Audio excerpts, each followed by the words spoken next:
Hello, everybody. It is Tuesday. That means it's Tuesday. Woo!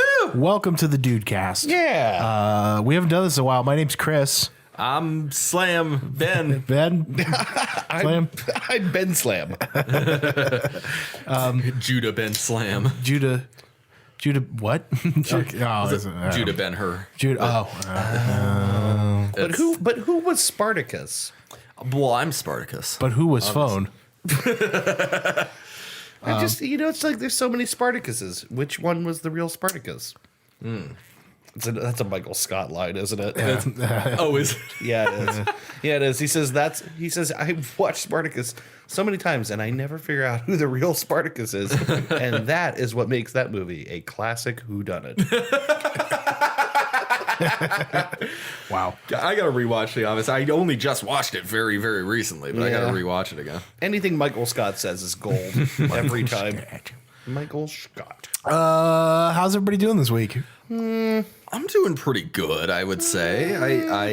I'm pretty sure I've got everything down pat for the 901 exam for the A+ certification. You gotta take the 901 and the 902. 901's hard. Well, what about the 90210?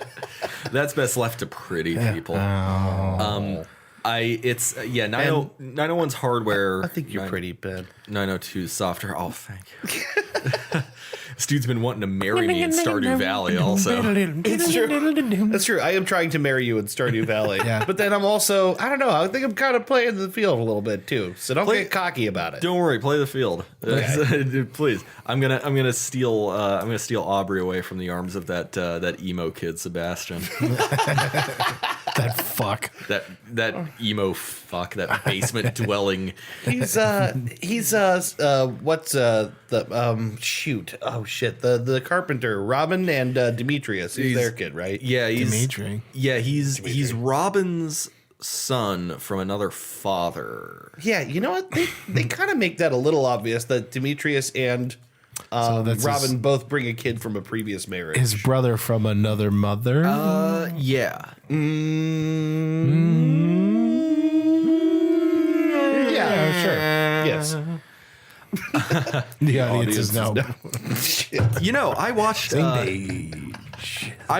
a documentary just last night about the Moog synthesizer, the Moog synthesizer. Moog. Excuse me, the Moog. Mowgli. About the Moog synthesizer. It was wasn't so much a documentary as much as it was just like you follow Walter Moog around the world and he talks about the development of the thing, and it's kind of sweet. It was pretty cool. It was honestly pretty cool. It was a little more artsy for a documentary, but it was cool. Yeah, I dig that. Featured a lot of people like performing live with mini Moogs and shit like that. Sweet.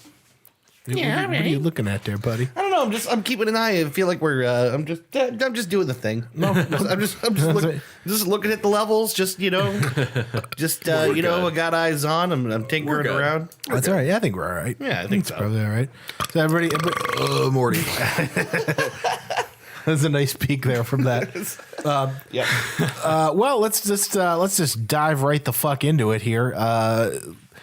Dave, why is Ben fucked this week? I don't know, Ben. Why are you fucked this week? What? Oh, I had something there and then it just lies. It's fine. That's all right. Slow start. I'm tired. Just shut the fuck up. Like you people could do any fucking better. All right. Simmer the fuck down. All right. Fucking assholes. Are you anticipating? Are you anticipating people listening being like, God, he sucks. He's such a fucking idiot. Off. this guy clearly doesn't have any professional training at all. Yeah. What's he doing on my internet? Why am I fucked? I guess I'm fucked because I'm out of bread. Are you really feeling that good that that's the worst thing in your life? You don't have bread right now. Well, I mean, money's a concern. But I mean, in our society, money's always a concern.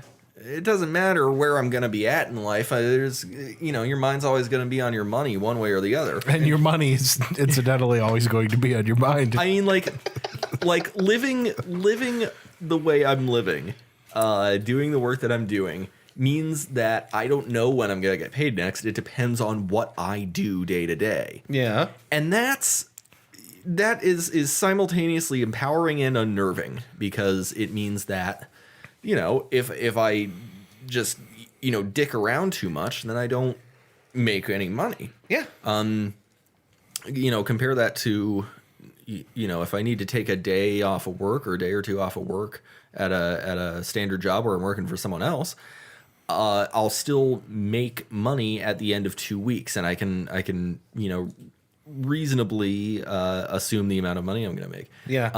What I'm saying is, it's tough to get used to, and I have to get used to the fact that whenever I have to spend money, it's not like a shot in the dick or anything. It's because I'm making roughly the same amount of money I was before, but it's not coming all at once. Yeah, right. And that rhythm is throwing me off. I'm slowly getting used to it. But money, again, money's always a concern. It's always a concern, always. no matter where you are in life. That's true.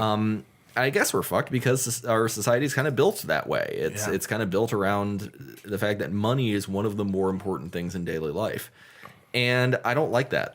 Yeah, capitalism. I don't like that. I'm a big Trekkie, and in the future of Star Trek, there's no more money. There's no more currency. There's Right. They have to introduce that at some point for the sake of writing, and that comes in the form of gold pressed latinum. Latinum is a substance that cannot be reproduced by replicator.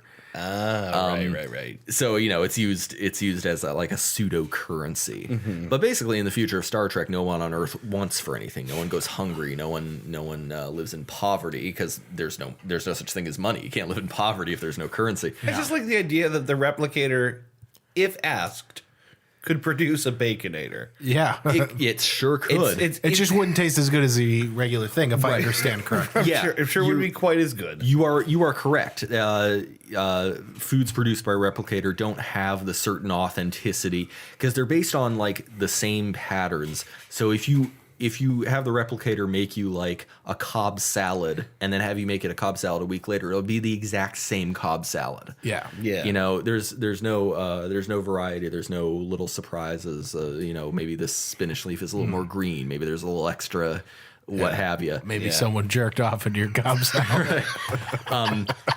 So in the future, those fun surprises. Yeah. Ooh, is this Bill? Bill. Oh, Bill. Sorry. Should have ordered a burger. I jacked off on that too. Oh, Bill. Oh, Bill. You card. You lovable. You. There are people in the Star Trek universe who boldly go where no one has gone before, but you don't hear enough about the people who boldly come where no one has come before. like Bill, the really futuristic name of Bill. Yes, oh Bill, just whacking one off right near your lunch. Well, I mean, oh Bill, there is William Riker. Yeah, right. Yeah, I guess that's true. It's just that he's Riker. too busy having sex with women from every planet. Riker, did you whack off on the replicator again? No. I felt I would add a personal touch, Captain. No, but like Captain Sisko cooks for himself with actual ingredients and let me see that thought. I knew it was coming. I knew it was coming. Yeah, I'm sorry. You're the worst. I know. Why am I like this? I can't help it. You're brain damaged. I know.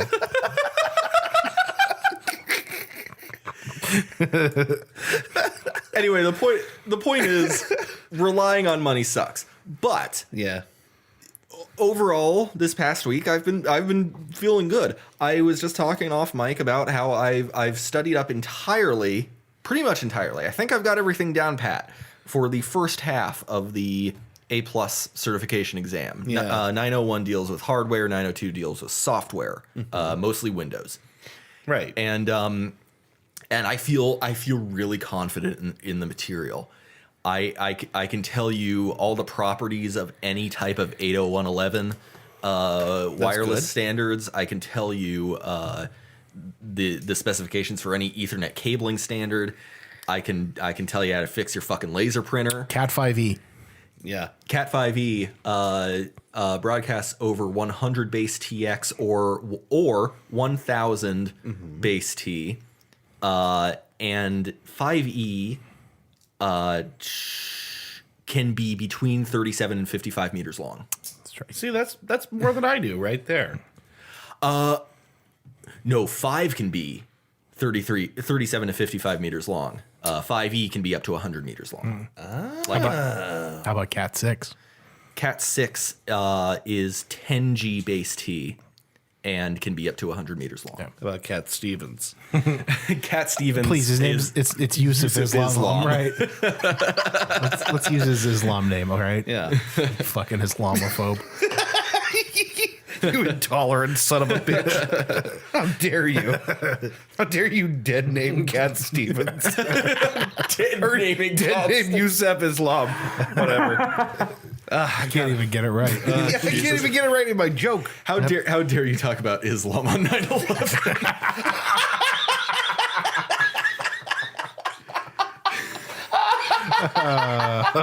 Whoa, off to a great Daisy. start. Well, we didn't even talk about that. It is 9/11. As we know, all Muslims are responsible for 9/11. Yes, naturally.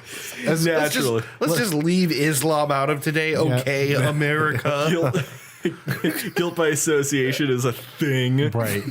Listen, I'm just saying, there's lots of pictures of the Bushes shaking hands with Muslims. Just Not even the Bin Laden specifically. no, just Muslim. Just Muslim. Wait, Dave, look here. Yep. Muslims. That's not gonna. They're not gonna get I know, the there's gesture. no visual joke. They're not gonna understand what Muslims. you're doing. It's like me looking up at a marquee. Muslims. Right, and we all know that Bush was the mastermind behind 9/11. Yeah, of course. Some I might saw even go loose so change. far as to say that he did it. Some might say Bush did 9/11. 9/11. Yeah. I mean, I'm not saying that. I'm not echoing that sentiment, but gosh. I'm just saying there's lots of photos of him with Muslims. I saw loose change. I know how it works. Yeah, right. Yeah. All Muslims Now, George W. Bush's golf swing is incredible. is a fantastic. Easily the best Golf golfer since Kennedy. Easily. I think Sure. he's probably the best golfer who definitely did 9/11. Well, Yeah, you haven't seen Cheney swing now. I don't. Good point. I don't need to because I know his aim is shit. You're right. Cheney looks like the kind of guy who would lie about his strokes when you get to the end of a match. Yeah. Just, like he's shaving 8 strokes off somewhere. He mumbles it out of one of the corners of his. 8 strokes less is not something that Bill is used to when he's jacking off at your Cobb salad. Incidentally, Wow. he's going 8 strokes forward. That was a very, very specific callback. Bringing it full circle, or in this case, full lasers. stroke. Cheney's friends have a name for it though. When he tries to convince you that he's that's his actual score. He's just talking and no one else is really. He could just talk for 10 minutes because he's not sure he's convinced you yet. You know how when you can tell someone is lying because they'll keep going on and on and on. Right. They call it the angina monologues. What is happening today? Why are our jokes so weird? Off to a rousing start. This is a bunch of stuff that somebody's gonna listen to and think it's really funny, but most people are gonna go, "What?" Oh yeah. If this is the first episode of the Three Dudes show that you're listening to, the Three Dude Cast, then I apologize. You never. If it is, then you didn't even introduce yourself. That's true. Yeah, they have no idea. Right, who we you went are. right into the Ben-Hur joke and then Yeah. the Spartacus joke and Right. a tailspin from there. Yeah, and then it went into jacking off into the replicator. Well, let's Way less fun than jacking off onto a replicant. I don't know. Probably, no, you're right. Those memories will be lost in time, like spooge in rain. On my chin. I was trying to remember the line. Exactly that line. Oh my goodness. So mystery person. Yeah, why are you fucked this week? Honestly, I'm not feeling that fucked. Yeah? Give me a second and I'll think of something. Why don't you go? I'm fucked because I bought new speakers this week. Yeah. Which isn't necessarily a bad thing. It's a good thing. I wanted new speakers because it's me taking the steps towards getting my surround sound hooked up. The problem is I bought the speakers open box. So these are really they're pretty high powered. They're Okay. Just like yours, dual sub, but they're clipped, so they have the horn tweeter up top. These are like living room, like stereo towers, TV tower speakers. Yeah, Right. but like the problem with them is that they have two pegs to plug the to run your wiring to. The top, You're red and you're white. it's red and black in this case, but it's the same principle, positive, negative. Yeah. They have two sets. The top powers the tweeters. The bottom powers the subs. Okay. So you have to either buy amp them, which I'm not going to do because why? You know what I mean? I have to buy a completely different amp, and that's just more power than I need. Right. Or you have to take it's like a little gold plated or a little brass plated piece that clamps onto both pegs, and then you wire the standard speaker wire from your amplifier to the bottom peg, and then because those little connectors are there, it powers both the tweeters and the subs together at the same time. Yeah. Sweet. The problem with that is I bought the speakers open box, and all four of them that I would need are missing completely, which again wouldn't be a big problem, except when I called Klipsch to get a hold of the part. I have no problem paying for the part. I got a ridiculously good deal on these speakers, like an insanely good deal. But when I called Klipsch to get the part, it took me 3 phone calls to even get somebody there because apparently they're always on lunch. And then when I did get somebody, she explained to me what the problem was, but they won't let me order the part unless I prove to them that I bought the speakers. What the fuck is the point? Why would that be the case? She's like, they want to prove that I have the speakers. So she's like, well, so we have to verify your warranty, and I'm like, I'm not. You're trying to buy the part. I'm trying to buy the part. I don't. You know what I mean? Like, I want to pay for it. I'm trying to give you money. to send me the part. I'm trying to give you money. If I'm gonna ram it up my dick hole, it shouldn't matter to you if I'm paying you money for the part. I want the part. But did you think about it? No, I couldn't fit it. Okay. It's way too big. Well, and it's crooked, so So like, she's like, oh well, all you have to do is send us a copy of your receipt, and then we'll proceed through with the ordering process. And it's like, all right, so now I got to go get another copy of the receipt. And then I have to break out my printer, which it's not fucking plugged in. Yeah. Dude, I'm not in school. Who prints things? Right, exactly. Who in their normal life who doesn't work from home or is in school? Why don't just everyone have it on their phone screen like normal people? Right. We live in the goddamn future. I know. I don't need paper running my life. So not getting only soggy in the rain. Not Fuck only paper. I have to find the receipt or get a new one printed, which again, I work at the place where I can go do that, but I got to scan it onto the system and then send it to them, and then they're going to contact me about ordering the part. Yeah. And it's like, I just want to fucking, like, I have the person on the line who knows what the part is. Right. I just need you to sell it to me. I'll give you a credit card. It's so simple. It's like such a huge pain in the ass. Yeah. And it should be simple. So I went the roundabout way, and I tried to order from Amazon. I found a terminal that looked very similar, and I ordered the same thing. They sent me the whole piece, which is like I'd have to I'd have to rewire the thing to put those pegs in. The piece doesn't fit, but that wasn't the point. The point was I needed that little brass connector. Yeah. Tried that. It's just a little bit too big, so of course it doesn't fit, which is an enormous pain in the ass. God. So I had to send that back through Amazon, which is a whole fucking, another thing in itself. Mm-hmm. And I'm just like a little frustrated here. It's like, this is why we're a little frustrated here. It's like, and the thing is, as if this wasn't enough, there's a way to run them.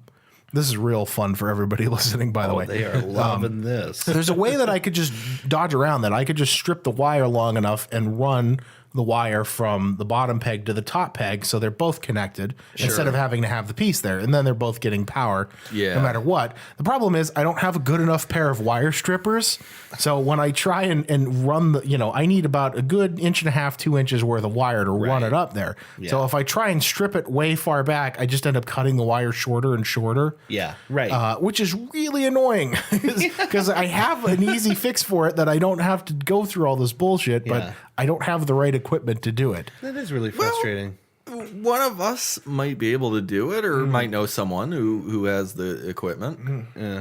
Yeah, I do. Like, I know I could. I feel like Alec has wire. Oh, I'm sure. Yeah. Yeah. But I have to strip like an enormous section of wire, Here, and it's it's a like couple inches worth. At the problem is this would just be so. It would be easier if I just fucking had the piece. Yeah. But it's just I'm feeling a little pissed that I had to sit on the phone and wait for someone to just not order me the part. And make me go through another step. Yeah, that's ridiculous. So and she was like super nice on the phone, and I understand like it's not the woman's fault who I spoke to. No. She doesn't make the rules. Fucking Robert Klipsch, that dead asshole, makes the rules. But it's really annoying because I just want to hook these things up, and I know they work because I wired each piece, and I check the tweeters are working, and I check the subs. Everything's working independently, but I gotta get it. I fucking gotta get this thing. Yeah. So I'm just I'm peeved. Why we're peeved Why this we're week peevish at this moment. Why we're moderately displeased. Dave, let's move on to the next segment of the show. We're going to take a little break, and we'll be back. No, hold on a minute. I got one. I just introduced you, incidentally. Yeah, that's right. Hey, That's Dave. Hey, how you doing? Hey, douchebags. How you guys doing? Are you Muslim? Because it's 9/11. Because not in my America. That's why I think we should call it our America and not your America. Right. Huh? That's a Parks and Rec joke. I don't know what I'm doing. Nope, we can. Anyway, I got a why I'm fucked. Okay, so here's the thing. I typically try to avoid watching garbage television. Do you? I typically do. I really do. Do you? I really usually do. Yeah. What's making you say that? I know some of the shit that you've watched before. Like what? Like the stupid yacht show that I have what also I'm about watched. to talk about. Wait, the what? The stupid yacht show. I'll let you. I'm just saying. I watched 3 hours of this before. Yes. Stupid yacht show. Let me tell you what this is. Because again, Yeah. I typically avoid garbage television. Me too. Hashtag I mean, I think the guilty pleasures are usually reality show based, and there's very few of them. Very few of them. Kitchen Nightmares. Kitchen Nightmares is amazing. In love with Kitchen Nightmares.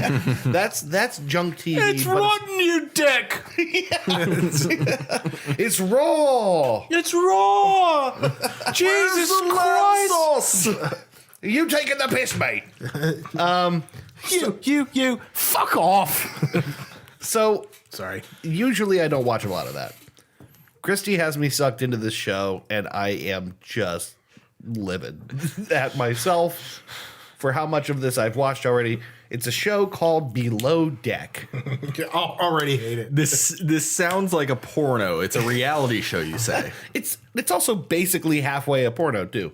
But what it is a show about a crew on a yacht, like one of these luxury yachts. For people who rent, you know what I mean? For the vacation. insufferable rich people rent for days at a time. God. And they go out. This one is the Mediterranean season, or the spin-off of the show where it's all around the Mediterranean. It's all Dagos. Yeah, right. It's a bunch of smelly Greeks. Bunch of sweaty, hairy, fucking Gold jewelry crusted, olive scented. musky, too much cologne wearing, Wife beaten. wife beaten. the first season of this show actually was all around Greece, and I think the third season. You're the one that I want. Third season's mostly, I think, Italy. I'm not totally sure. Oh, bibbidi boobidi bobbidi. Bibbidi bobbidi, bobbidi boobidi. Bibbidi bobbidi. You were talking about beating your wife, Italy. What? Anyway, Anyway, yeah. So Italians beat their wives. Is what I'm saying. Jesus, All of them. Jesus They all do. Me included. man, we're really doing a great job of bringing the world together on 9/11 here, aren't we? Never forget. Never forget. I forgot. I completely You forgot. did. Oh shit! I forgot about the Alamo. So here's the deal. This show's bad. It's actually bad. Yeah, it's Everyone, horrible. almost everyone on this goddamn boat is a bad person. And they're they're insufferable. They're insufferable. In your defense, it's riveting. I just hate how much I love it. Yeah. It's okay. It's so riveting TV. So this is like a Bravo reality show, and The worst of reality shows. Yeah, and I remember saying to Christy, like, it's weird. Like on Bravo, even their straight content is kind of gay. Yeah. 'Cause it is like sort of kind of, I don't know what it's like the snappy club music and the sort of like the catty drama. And I'm like, hey, even their straight content's a little bit gay. All things just keep getting better. But it's I've watched now like a complete the new season definitely all of it minus the finale, and then I went back and I started watching the first season. Yep. And all these people are like more or less irredeemably bad with like very few exceptions, and it's like it's all this Sure. like cut into the camera kind of shit of like people just saying mean things when they think no one can hear them. And it just so like these entire dramas all play out on board a yacht. Yeah, it'll all be like Everything was fine on land, and then once you get onto the yacht, everything just goes south. okay. So what it is they'll go out for a couple of days and they'll serve some party of like guests. Yeah, and it's thousands of dollars a day. It's crazy thousands expensive. and thousands of dollars. And a then day. like people bitch about they didn't have gumballs. I wanted to have gumballs. And gumballs. I can't remember. A little Is that gnome didn't suck my dick in the bathroom. I wanted a bumpkin from a gnome. It's like, people come on and they like, they have, some people are really nice and other people have completely unrealistic demands because, this is their luxury thing. So they want to be shitty. They're actually paying for the privilege of being shitty because they paid a lot of money. So they get to be shitty. Like it brings out the worst. I don't think that's the way that works. I think they think it is. I think you have reasonable expectations for paying a lot of money, but I don't think that gives you an excuse for being a hot cunt. Yeah, think about it. Like you've paid. Okay, imagine you've paid, $30,000 for whatever, like a night or something, like 2 nights or whatever. I don't know. Let's just imagine that, because even if I had that money, I would not do that. Well, the tips end up being like $12,000 to $18,000. Right. That gives you a sense of like how expensive this is. Yeah. Oh my God. And they split them up amongst a whole crew. But imagine you put all that money into going out, and having your couple of days out on the Mediterranean.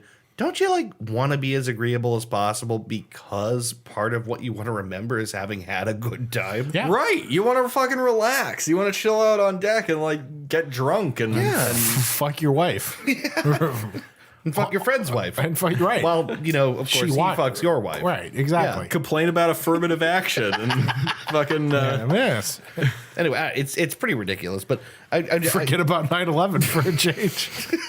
thank God we're out here in the middle of the Med and I can forget about 9/11. It's been weighing on my mind for God. I'm always remembering. Almost 2 decades now. It's only so much time can I hold that little nugget of a day in the front of my mind like a little like a little jewel. Well, we said we would never forget, but I kind of. Yeah. That's why I'm here. That's why I'm paying $40,000, is so I could forget Just a brief forgetting of 9/11. 9/11. Right. Anyway, don't watch the show. It's bad. That's my point. it That's my sounds point. bad. It's bad. It's bad, but it's riveting. Riveting sounds bad. television. I have an interesting philosophical question regarding the nature of wealth and its place in society. All right. Why don't we kill these fuckers? Eat the rich. Eat the fucking rich. the rich. Why don't we? Why are we not right now killing these people? Why have we not eaten the rich yet? It's so obvious. Incidentally, the blue collar version of that show is the one where they go out on the crab boat and risk their lives for like Yeah. 3 months at a time. That's a good show. That is actually a really good show. That's What's that called again? Deadliest Catch. There you go. That's That's a good reality show. That's people making a lot of money. Maybe. If I If I want to watch a show about people being on a boat, it better either be like dangerous, high stakes, bad weather fishermanry, or I couldn't think of the right word for it. fisherman Fishing. That doesn't sound as exciting though. fishermanry. Fishermanry makes it sound like an artisanal profession. I'm fishermanry. Reeds and tilapia attendees. Just out on the front of the ship going into the waves with his fist up over his head. Fuck you, Poseidon. You're not my real dad. I wanted to either be that or like dramatic recreations of like actual high seas stories and myths. Because like, let's be real, you could make 100 million episodes of bored rich people on a yacht. What was the show called? It's called Below Deck. Below Deck. You could make 100 million episodes of that, and it still wouldn't be anywhere near as good as a halfway decent reading of Rime of the Ancient Mariner. That's true. Yeah. Like, It's true. Yeah. That's what I want to see in a show. I want to see some fucking high seas pirate age stories. I want to hear tales about the Flying Dutchman. I want to watch a show where dudes are like trying to hoist the mainsails while there's like a fucking hurricane all over. Yeah. I want to see that shit. Yeah, I'm with that. I'm gonna watch any show about people on a boat. It's gonna be something like that. Yeah. I feel like it would be really cool to do a show centered around the U.S. Coast Guard and all the yeah. dumb assholes that they rescue in the middle of hurricanes and stuff. No, everybody gives the Coast Guard shit. Those guys have like an insanely fucking rigorous training program that they have to go through. Oh yeah, they're a branch of the military. Yeah, right. Of course they'd be. Yeah, Everybody, but like no, everybody's like, good, whatever. they're part of our armed forces. Yeah, right. These guys fucking jump 80 feet from a helicopter into 20-foot swells. They're nuts. They're insane. Like they got big, gigantic brass balls. Yeah, you know what I mean. Like I don't know. That's I would watch a reality show about that. It's just for sure. It's like I don't know what I imagine is the Morty image of like in a teenage girl's mind of a lifeguard who's like he looks like a superhero, like his job is to save lives.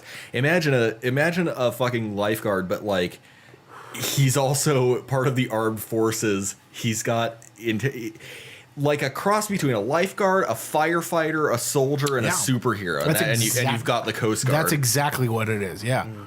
For a brief time, I thought about when I was younger, just signing up and going to. It's in New England. I can't remember the name of it. There's basically the one base where they train. Assaquapawanahana. Yes, that one. Yeah. Where they train the Coast Guard. And then I watched like training videos of what they have to do in order to become and like new. Yeah. And I was like, yeah, no. Because and they don't tell you this, but like 40% of the people who like sign up to the Coast Guard fucking don't make it. They wash the fuck out. God. They don't make it because it's a pain in the ass. Like not everybody graduates. I feel like too. Yeah, maybe it's a little unfair for me to include lifeguard in that combination because it's like EMT crossed with firefighter, crossed with soldier, crossed with sailor, crossed with pilot. Yeah, like it's insane. Yeah, the things the Coast Guard does. Yeah, it really is. Yeah. So, yeah. It's, I'm just gonna write that down here.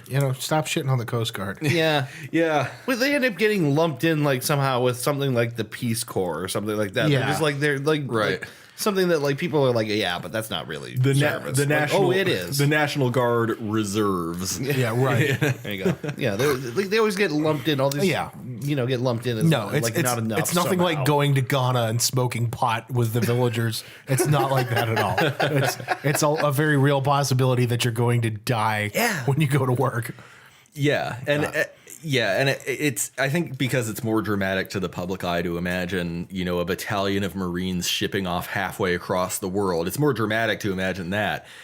what in my experience a lot of Marines will tell you is like a lot of it is, you know, you fix vehicles, you sit around base waiting for shit to do. Exactly. Right.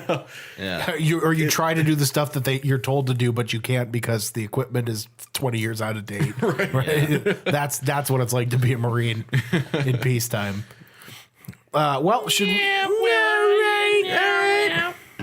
So, Shall we take a little break? yeah, let's take a break. And then we'll be back with you're going to tell me a fucking joke. Smoking and drinking. You're going to tell me a joke. You better have a you better have a motherfucking joke for me. I got a joke for you. I got a joke for you too. I got a joke. Yeah? Dick Cheney's trigger discipline. 9/11. Weapons of mass destruction. We'll be back in a bit. What, Dick Cheney? All right, hold on. Bye-bye.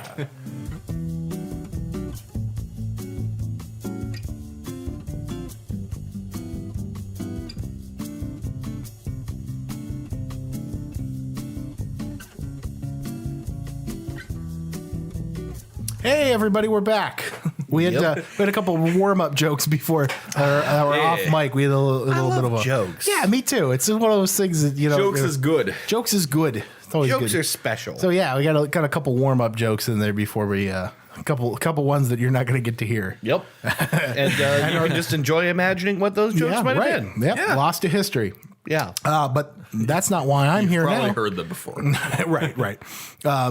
But that's not why I'm here now. I'm here now to tell you the joke of the week. Yay! So this is the actual joke. This American and his wife decide they're going to go to this is the last joke I told took place in Scotland. This one's going to take place in Scotland too. Okay. Sorry. They decide they're going to go to Scotland for the honeymoon, and they get off the plane and they go to their resort, and it's kind of like underwhelming. They get to this place and it's just out in this big field in the middle of nowhere, and there's just town drunkards kind of all over the place, kind of in the middle of the city. And So you know, Scotland. yeah, right, Scotland, basically. Yeah, just exactly what you picture about Scotland. So his wife goes, I'm going to go to bed early. I want to get a big jump on the day. They have some stuff planned, and the guy's like, well, I don't want to go to bed yet. I want to at least try and make the most of this. And he decides he's going to go into town and go to the pub. And he goes to this local pub, and he's drinking, and he keeps staring at this one guy in the corner who's just putting him down one after another. And he decides, he's going to have some courage. After a couple hours there, he's just drunk enough. He's going to go talk to this guy and see what the problem is. So he comes over to him. He puts his hand on his shoulder, and he sits down at the table. And he said, I've been watching you all night, and I'm here on my honeymoon with my wife, and I'm wondering why you look so sad. And the guy goes, oh, you're wondering why I'm so sad, are you, laddie?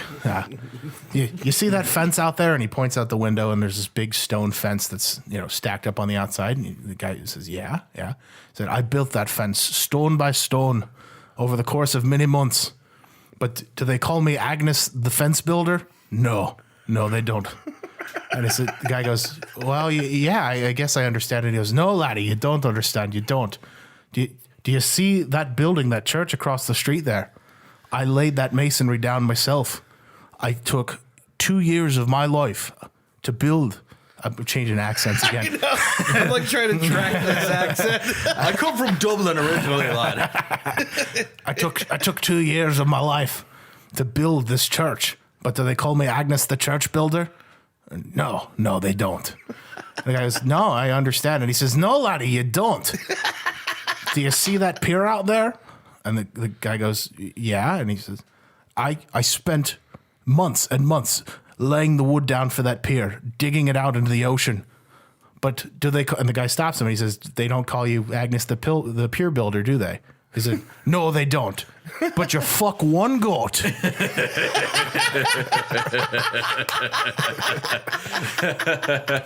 I like that joke. Yeah. I like that joke. And I like that you told it with the accent. Yeah, you have to, right? Yeah. You got it. Yeah. That's a nice one.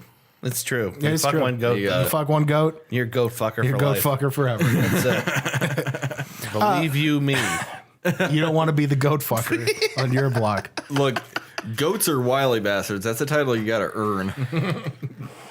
Yeah, seriously. Or so I hear. Right.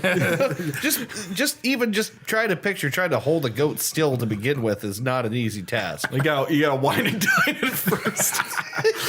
I can't even say that with a straight You gotta take face. that goat out of the town. You gotta buy him a nice dinner. Him. Yeah, What do you think I am? Some kind of hobo? No, listen, I fucked a girl goat. Okay, get that shit straight. That's proper in the eyes of our Christian Lord. Listen, I don't want you to get it wrong here. Okay, Let's not get it twisted, all right? I'm not fucking no guy goat, all right?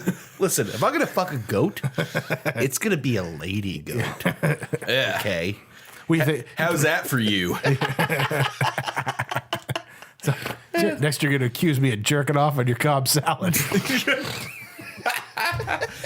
Also, not a sin in the Christian Bible. No. As far as I'm aware. I don't even think there's a Cobb salad in the Bible. God definitely No. says not to scatter your seed on the ground, but he said nothing about a luxury salad. But there a or luxury salad. I'm picturing a luxurious top level Cobb salad. Just bukkakied. well, it doesn't mention Cobb salads, but it does mention Caesar. And you gotta render unto the Caesar salad. What is the Caesar salad? Ew. Ew. Et tu, Brute. All right, shall we? We really do play at some pseudo intellectualism on this show. It's pseudo. Pseudo. Emphasis on the pseudo. Beware the chodes of Marsh.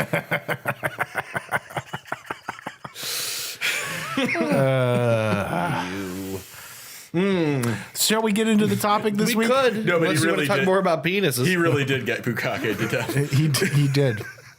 With Anywho, it's poor Caesar. Just just taking it. Yeah. Well, that's what happened. Is he wasn't watching his back, and he got hit with a load there, and he turned around, and then all of a sudden it was everybody. Yeah.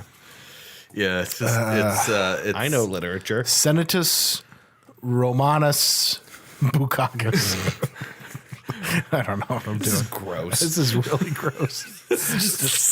What are we doing this for? It's funny. Internet points. Come on, man.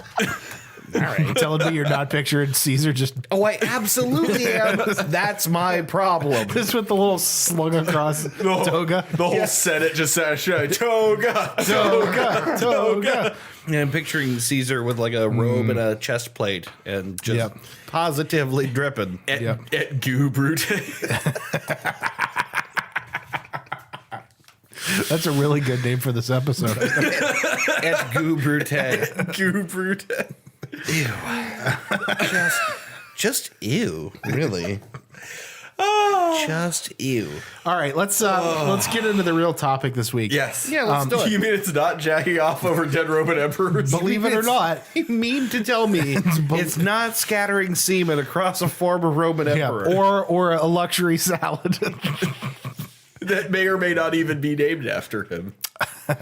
No, actually, the Caesar salad was invented in Mexico. Believe it or not, that's a true story. By a man named Caesar, I'm Yeah. sure. Yeah. Or with the last name of Caesar, Yeah. Caesar That's or something. The Caesar salad doesn't sound as good. By Caesar Milan 2 years ago on Animal Planet. The man himself. Okay, what's the topic, Chris? Can we move on? The topic this week. More like the seeds or salad. I'm going to kill myself live on this show. I'm going to kill myself on this show.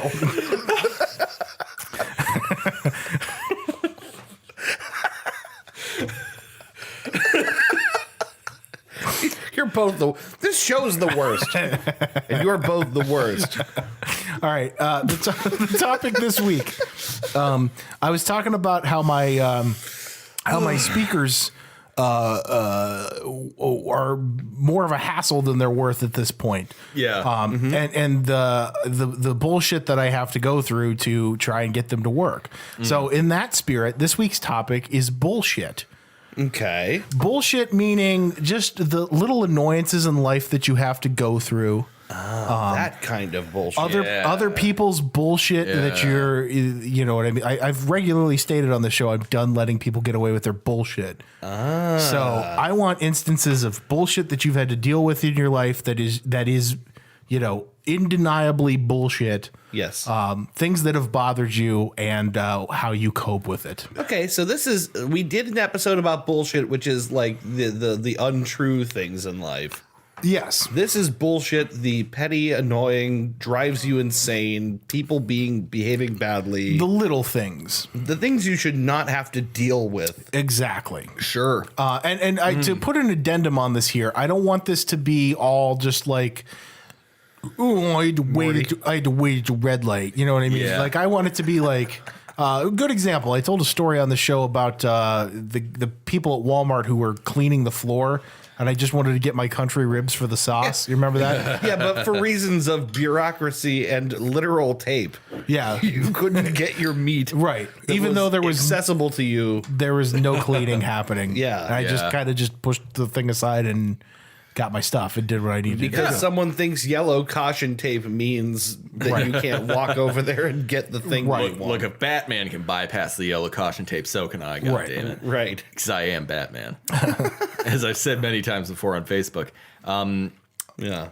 So my current cell phone provider is Verizon, and I really don't have many complaints about reception, about service. No, Verizon is pretty much considered the best, I think. Yeah. The company I was with before, Virgin Mobile. I wasn't gonna mention it. It's just gonna say it's the company that's headed by that old wrinkly British fuck who thinks he's a rock star. Yeah. Yeah. He sure does. Tesla. Richard Bronson, Missouri. Yeah, he's an odd one, isn't he? Yeah. He's a cocksucker. He is a He's cocksucker. such an asshole. He's like if John McAfee wasn't cool. Yeah, that's a whole other conversation, John McAfee. Yeah. My previous provider before Verizon was Virgin Mobile, and this was years and years ago. I've my past two phones, I believe, have been Verizon phones, and there when I was with Virgin Mobile, there was a month where I paid for my service, and for a few days I didn't have my 4G. I didn't have like any kind of data at all, unless I was connected to my home Wi-Fi or any other Wi-Fi that happened to be in range. I had no data. I wasn't getting what I was paying for. What were you paying for? What was I paying for?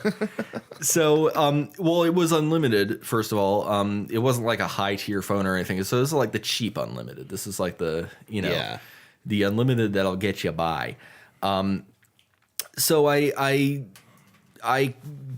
emailed them and I was like, look, I haven't had any service now for like 3 days and I've paid my bill. What can you do about this? And so I got the runaround essentially. Yeah. I got the runaround and a few days went by, and so eventually I was like, there's got to be something going on here. There's got to be something.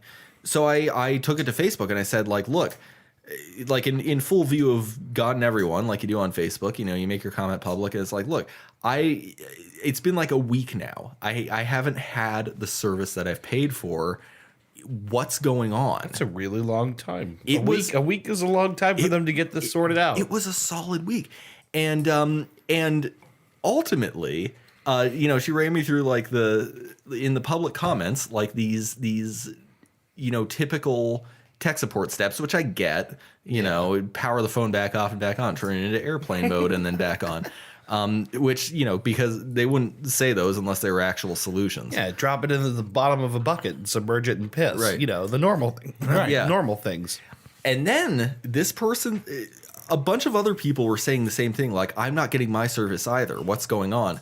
And she said, and the service person said, this was what sent me over the fucking edge.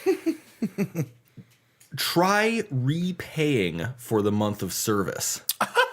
No. Essentially submit another payment The fuck I will. And so my immediate response was outrage, was consumer outrage in ways that because like, look, You went full Karen. You just right. Well, You because like, demanded to see that look, manager. I really try to be a good customer. I tip well. I respect people in every service position. Because I know people that have been in those positions, and that's And like it's hell. that's the worst. Difficult customers are the worst. So I do my absolute best to be conscious of myself and be a good customer. All of us have worked thankless jobs and know exactly why Sure. you should be kind to people. Sure. And so I said I've paid for it once and I haven't gotten it. This response is unacceptable, and I'm going to be taking this complaint to the Better Business Bureau. And a bunch of other people in the comments, I say a bunch, it was like, 3 or 4. Yeah. This isn't like, and then everyone stood up and clapped. Right. This isn't one of those things. Get a standing ovation. A bunch of other people from the internet. A bunch of other people echoed my sentiments like, yeah, what the fuck? That's what kind really, of solution is really that? bad. So I did. I went to the Better Business Bureau's website. I filed a formal complaint against Virgin Mobile. 24 hours later, I was contacted by the VP of Quality Assurance. Oh, wow. Who said, Like company wide? apparently. Wow. Or like maybe just like Virgin America. I don't know. That's pretty big. But like I was contacted by her, and she said, I've gotten in touch with our technical teams. The antennas in your area are being upgraded. And I said, well, no one was told about this. Yeah. Like, why don't they know? Our service has just been out for like a week. Yeah. And she said, well, your service should be coming back. She actually gave me like a timetable as to what these teams were doing. Mm-hmm. And I said, that's perfect. That's all I need to know. And she's like, yeah, I guarantee this will be back up. Is there anything else I can do? And I said, well, you could reimburse me for the time I haven't had my service. Right. That's for sure. Right.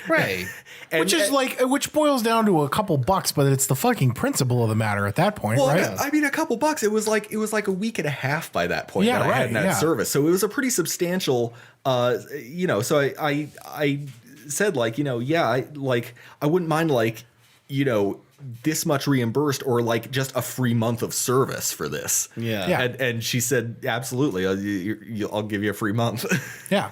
Yeah, that's reasonable. Because that was bullshit. That was the most bullshit solution I've ever heard in my life. Why don't you try paying for it again, dipshit? Like seriously, that's the Fuck off. That's the implicit like that sentence doesn't come without a invisible parenthetical dipshit at the end of it. Yeah. Yeah. Like Well, you're not getting what you paid why for. didn't I think about that? Let me pay for it again. Oh, please take my money. Please. Yeah, like I paid for the thing once and I didn't get it. What makes you think I'm gonna pay for it again and still not get it? Like, Yeah. fuck you. I Seriously. hated that. That fucking enraged me. Yeah. But after talking with that QA woman, I went back to the bureau because they had even said they got in contact with them and forwarded my complaint. And I went back and I said, the situation's been resolved to my satisfaction thanks to this person in QA and everything worked out. But like you couldn't even let us know. Right. Well, and that's You the couldn't even thing. send us a fucking email. Yeah. saying it could have been avoided if they just sent like a text to your phone that's like, hey, we're going to be doing this thing. You know what I mean? You're going to experience interruptions. Even if you didn't provide a timetable, just anything saying you're going to be experiencing some interruptions of service over the next week or so. Yeah. Yeah. And I would have been like, okay. Right. But there was no notification at all. There was no alert. There nothing to tell me that the antennas themselves were offline. Yeah. Meanwhile, Richard Branson was cruising around at high altitude having a Saturnalia with a whole bunch of stewardesses. Yeah, right. So he didn't give a shit. I hope he fucking like gets drunk and fires a gun into like the window of his spaceship and gets sucked out into space. Fuck that guy. Richard Branson is just Dickhead. smoking opium with naked hookers. Yeah. Richard Branson high as a kite, Yep. Somewhere. packed to the gills with goat meat, doesn't care about your Yep. problems. Just spreading someone's ass cheeks and Not doing even realizing a big fat bump of coke off of the Richard Branson will brown hole. never be David Bowie, no matter how hard he tries. Yeah. No, he won't. he's I was gonna say he's never mind. Still just picturing what you just said, and it's really awful. Just Richard Branson just right in the asshole, not even on the crack. Nose deep in the asshole. Just big fat bump. And this is good coke. This is Richard Branson we're talking about. You think he's got shitty coke? No, he way. flies to Colombia. He could go to the lab and get it. Yeah, right. Just does a bunch of lines, then just goes back to his hotel room and jacks off to pictures of himself. Yeah, right. Which, I mean, if I had money, yeah I mean, you know. Yeah. So I'll give you a good example of one that I had last week. I was off on Friday, and I was trying to squeeze it in before the rain. I went out to Lakeside Golf Course up by Lake Milton, and I was golfing by myself, and I ran into two groups back to back. One was a fivesome, and the other was a foursome. They even allow groups of 5 on a golf course? Not typically, but Yeah. they did. Yeah, they had a fivesome out, and then there was a foursome in front of them. And inevitably, I was by myself. And I got to invite you guys out, and we got to go out and play because I don't like golfing by myself. I always feel like I'm hurrying too much. Yeah. But inevitably, around the third or fourth hole, I caught up to them. And I was finishing my putt, and the group in front of me, the guys wheeled over to the green in their carts, and they're like, "Hey, just so you know, there's two groups that are right here." And now this is for those of you who don't golf. I'm going to give you guys a little bit of golf etiquette here. Standard golf etiquette dictates that if there's somebody who's faster playing behind you, Yeah. it's just common courtesy that on a public course, if you're not in a tournament setting, you just let them play ahead of you. You wait, they take their take a tee shot. break. Yeah. Right. And then Playing through, this is referred playing to through. as. Yeah, you let them play through. And the guy, these two old fuckers just wheeled up to me, and they're like, "Hey, just so you know, we got two groups here. So if you want to go, around us." And I'm thinking like, oh, good, they're going to let me play through. They're like, if you want to just skip ahead a couple holes and then double back and play.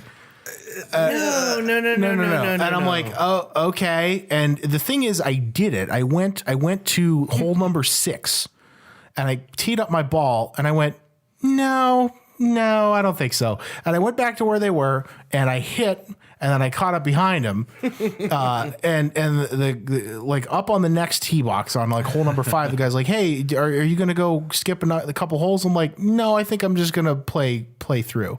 Yeah, right. And they were like, "Well, we got another group," and I'm like, "No, I think I'm gonna play through them too." So I did. I just went, I was like, it's just like another example of like people like. It's them making it way more complicated for Right. you So- instead of taking a minute, Yeah. chew a piece of gum and wait Right, a right. minute. If you're golfing and you're in a fucking hurry, you shouldn't be golfing. Exactly. Yeah. It's a game of leisure. You're not supposed to be, you know what I mean? Yeah. I don't know. It's like, but it was like they couldn't bother for a second to be, they were like morally offended that I was like, no, I think I'm just going to go ahead and make you guys wait because it's only going to take me 7 minutes to play this hole and it's taking you 30. I'd like to ask you, is it possible they didn't want to speak for the other group and Sure. risk offending them? It's absolutely possible that they didn't do that, but I would Standard say etiquette. Standard etiquette Standard dictates, etiquette. right? It doesn't matter what the other there's group thinks. nine people that are going out together. Yeah. Standard etiquette dictates that you should just let the one person who's behind, you know what I mean, Yeah. just go through. It's like it's like at the grocery store. You've got a full buggy full of shit you're buying. A guy behind you has a loaf of bread. You let the guy with the loaf of bread go ahead of you. exactly. Yeah, I very rarely come up to the checkout with a full cart. I'll go in for like I'll have a loaf of bread and a case of beer or Yeah. something. And very often, people will just let me go in front. Yeah. It's the same thing. It's the same thing. It's just like, just courtesy. minor inconvenience to you, major efficiency boost to them. Mm-hmm. Right. But it was like I'm pissed because the fact that I went so far as to go, all right, whatever. And then I went all the way over and I'm like, no, fuck it. You know, like, screw you guys. Like, I've been, you've been doing this longer than me, presumably, although they weren't playing like it.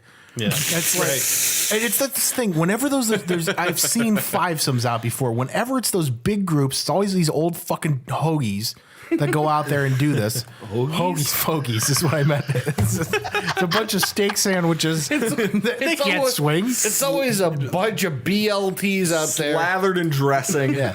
They have no power. It's a piece of bread. It's getting soggy. Come on, man. No, come on. Your time is limited before that dressing leaks into your precious sandwich. Right. No, it's always these old guys who are out Powerful there. metaphor for the mortality of old golfers. Right. Truly. Yeah, right. But it's like they're always these guys who are just playing horrible. Which is, I'm not a great golfer, all right? I'm a bogey golfer at best. On a good day, I shoot for 45, which is what I shot incidentally on Lakeside. I'm a hoagie golfer. I got a free sandwich at the end of it. But yeah, I play bogey golf at best, so I try to shoot a 5 on every hole. Yeah.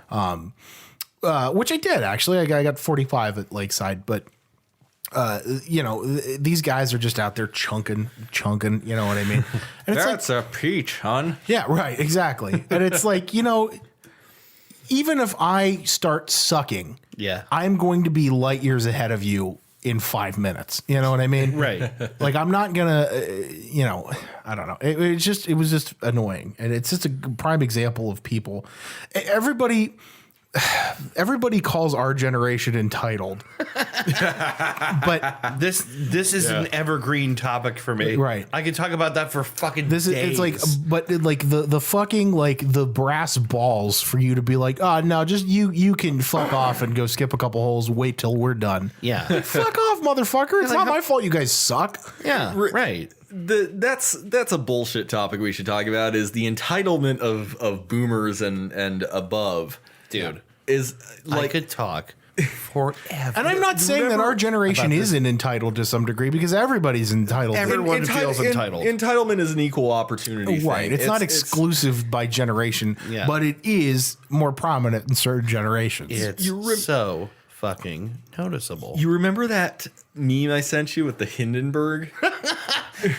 I've been sharing that with everyone who will pay attention. Right. It's just the top image is a picture of the Hindenburg in flight before it blows up, and in orbit. In orbit. Out there in space. Remember when they sent the Hindenburg to space? They called it Space Hindenburg. It was wild. I christened this ship Titanic. Titanic. She's built like a steakhouse, but she handles like a bistro.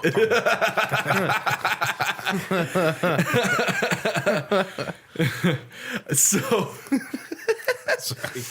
Sure, back on track. So The Hindenburg says the top image is a picture of the intact flying Hindenburg, and on top of it is text that says, unlike you millennials. "Unlike you millennials, I'm not so easily triggered." And then the second image is the Hindenburg going up in flames, and it says, "Why football man don't stand up?" I've been showing that to everyone that will give me a minute. I love that image so much. It's Why football man don't stand up is so funny. It's so great. The fact that these kinds of protests, these kinds of peaceful protests are striking a nerve is proof that they're on the right track. Yeah. It's proof that those protests are hitting on a nerve that doesn't want to be hit. And that's the thing. To make change, you got to get a little fucking uncomfortable first and admit some terrible truths. Yeah. And the truth is, of course, people are like, oh, he's disrespecting fucking the armed forces and our veterans. What? I don't understand that argument. If you had been paying attention, you would know that football players are kneeling down in solidarity because it's a protest against the treatment of African Americans by police in this country. Yeah. Which is a pretty significant trend. Right. It's also that very needs to be- specific. Oh, since forever. Right. Here's the thing. The protest is on a specific topic. The reaction is on a general offense. Yeah. And that, Sure. I think, says everything you need to know. If you take yes. You know, because it's like here, like the protest is, here's a thing that bothers us, the protesters. Here's the thing that bothers us. This specific thing needs to stop. The So reaction, you hate our veterans? the reaction is as broad as you hate America. So like that, like that's such a mismatch that it speaks to people not wanting to pay attention to the message and just being A slave to the status quo. Yeah, right. Is what it Right. is. Exactly. The status quo. Our thing. country is perfect like it is. And the- It's not. It's not. No country is really perfect. not. It reminds me, David Cross did a really good job of illuminating this this sort of thing.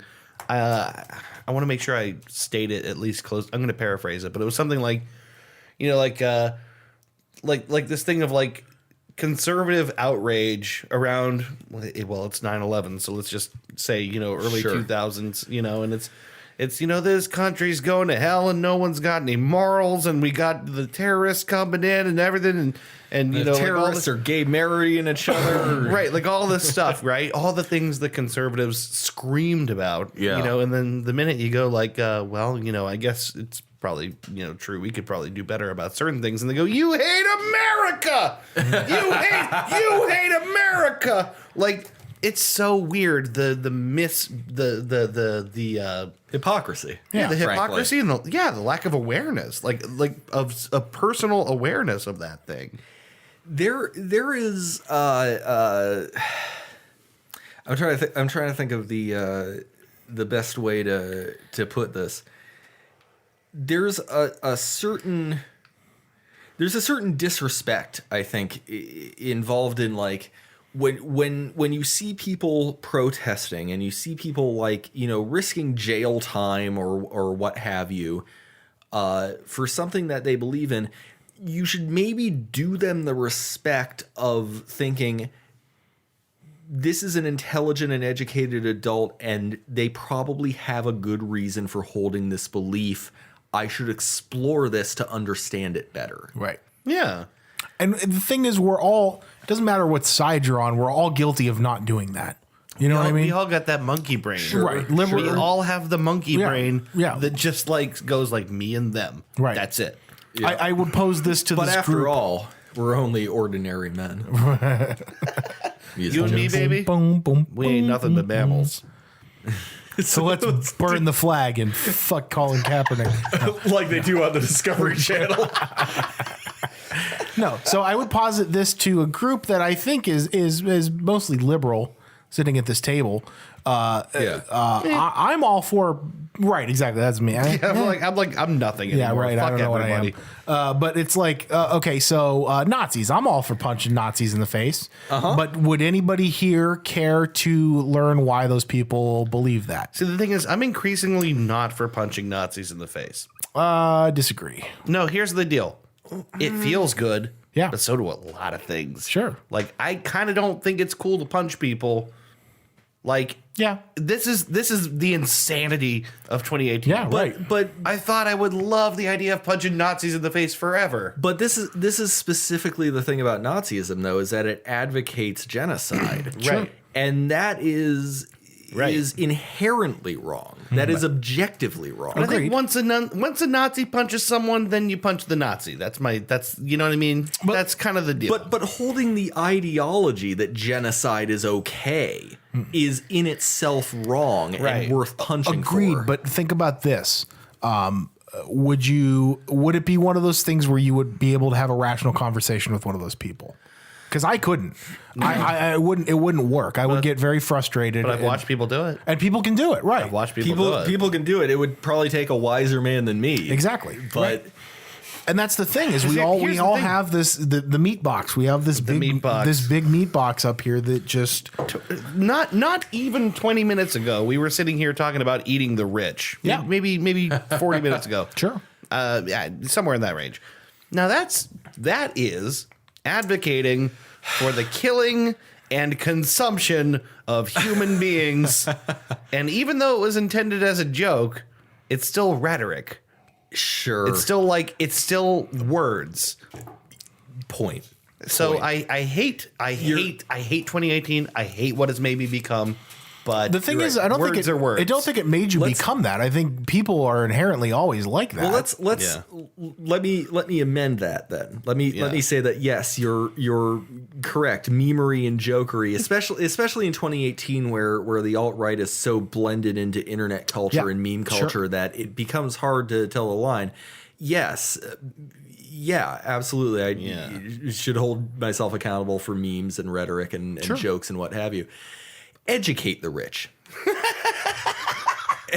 Seriously. No, I'm still the thing is I'm still saying fuck it, eat the rich, because where I've arrived at is that words are words. And they can be good and bad, and they can be helpful and hurtful, but they're not the same as deeds. And we have to consider that. Sure.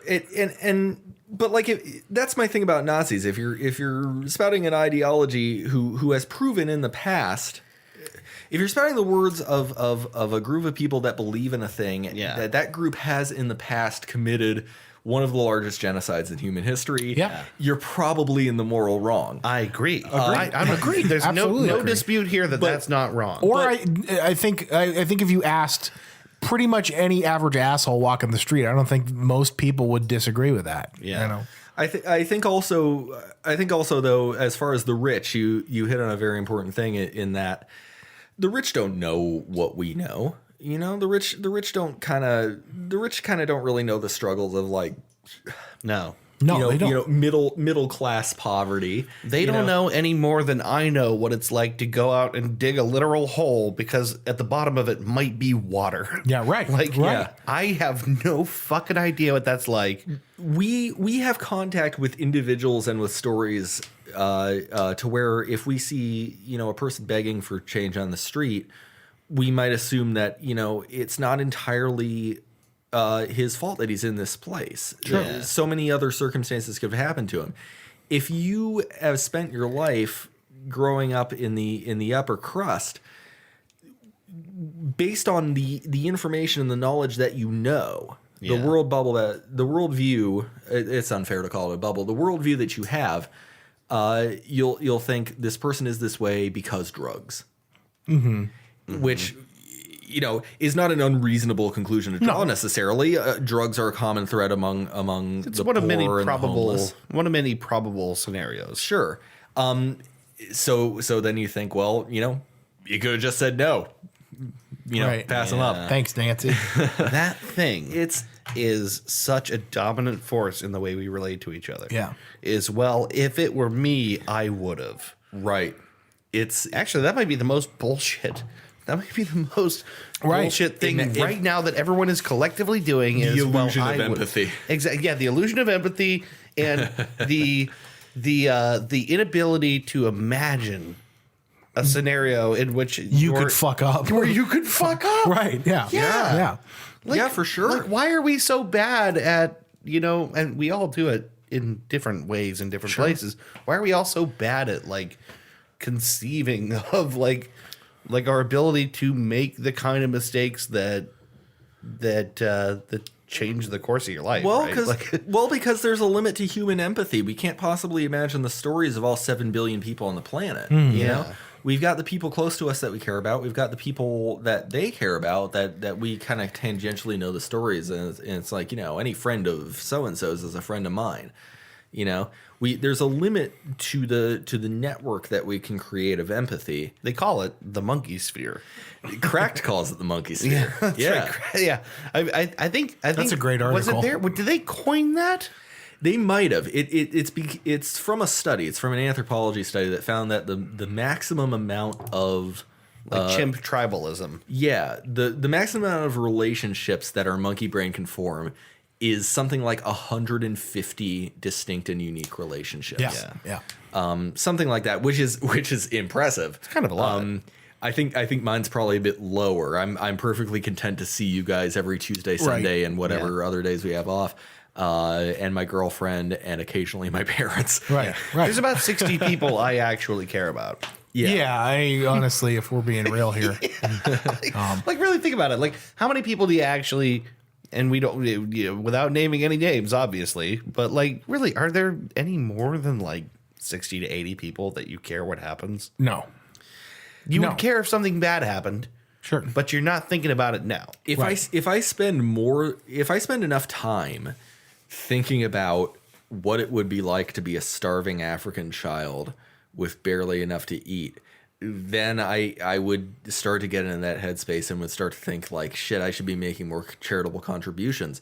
I'll wake up the next morning not thinking about that. Exactly, And yeah. instead thinking like, I've got toast and apple jelly in the That's fridge. right, I'm going to yeah. make myself a bomb-ass But breakfast. guess what then? You don't, because you don't have bread. Not anymore, I don't. You. Why do you have to fucking? Oh man, at least I would if I had bread. And here's where I put my bread. If I had any. Sorry, buddy. Slam You 2020. gotta pick up some bread. I'll pick up some bread. It's not huge though. Hey, we have a Schwabel's outlet store, like where you can get. Like, do. We do. We do. It sells Texas Pete. Texas Pete. Texas Pete. Yeah. Hey, everybody. It's a good pal, Texas Pete. Laundry liquid. No, like okay, so like Aubrey doesn't eat bread. She's on a low carb diet. Okay. So I'm the only one that eats you bread. should get pasta. If I need bread, I'll run over and I'll get Yeah. Well, we have had some pasta recently. Yeah, that's really low carb, so you'd be all right. Is it? Yeah. I don't know. All right, so It is if you say it is. that's right. 2018. It is if you say it is. That's not Yeah. bad. That is the concept that Stephen Colbert coined as truthiness. Yeah, that's right. Bo, I swear to God, man. That's right. That was actually, I kind of think Stephen Colbert in doing that was committing like a radical act of That reality itself is what you make it to be, and you are right if you really truly believe you're right. yeah, like in making that joke, that was a radical idea Yeah. to put forth in the form of satire where it's most digestible. You know, so that people Yeah. can see the irony of such a stupid way to think.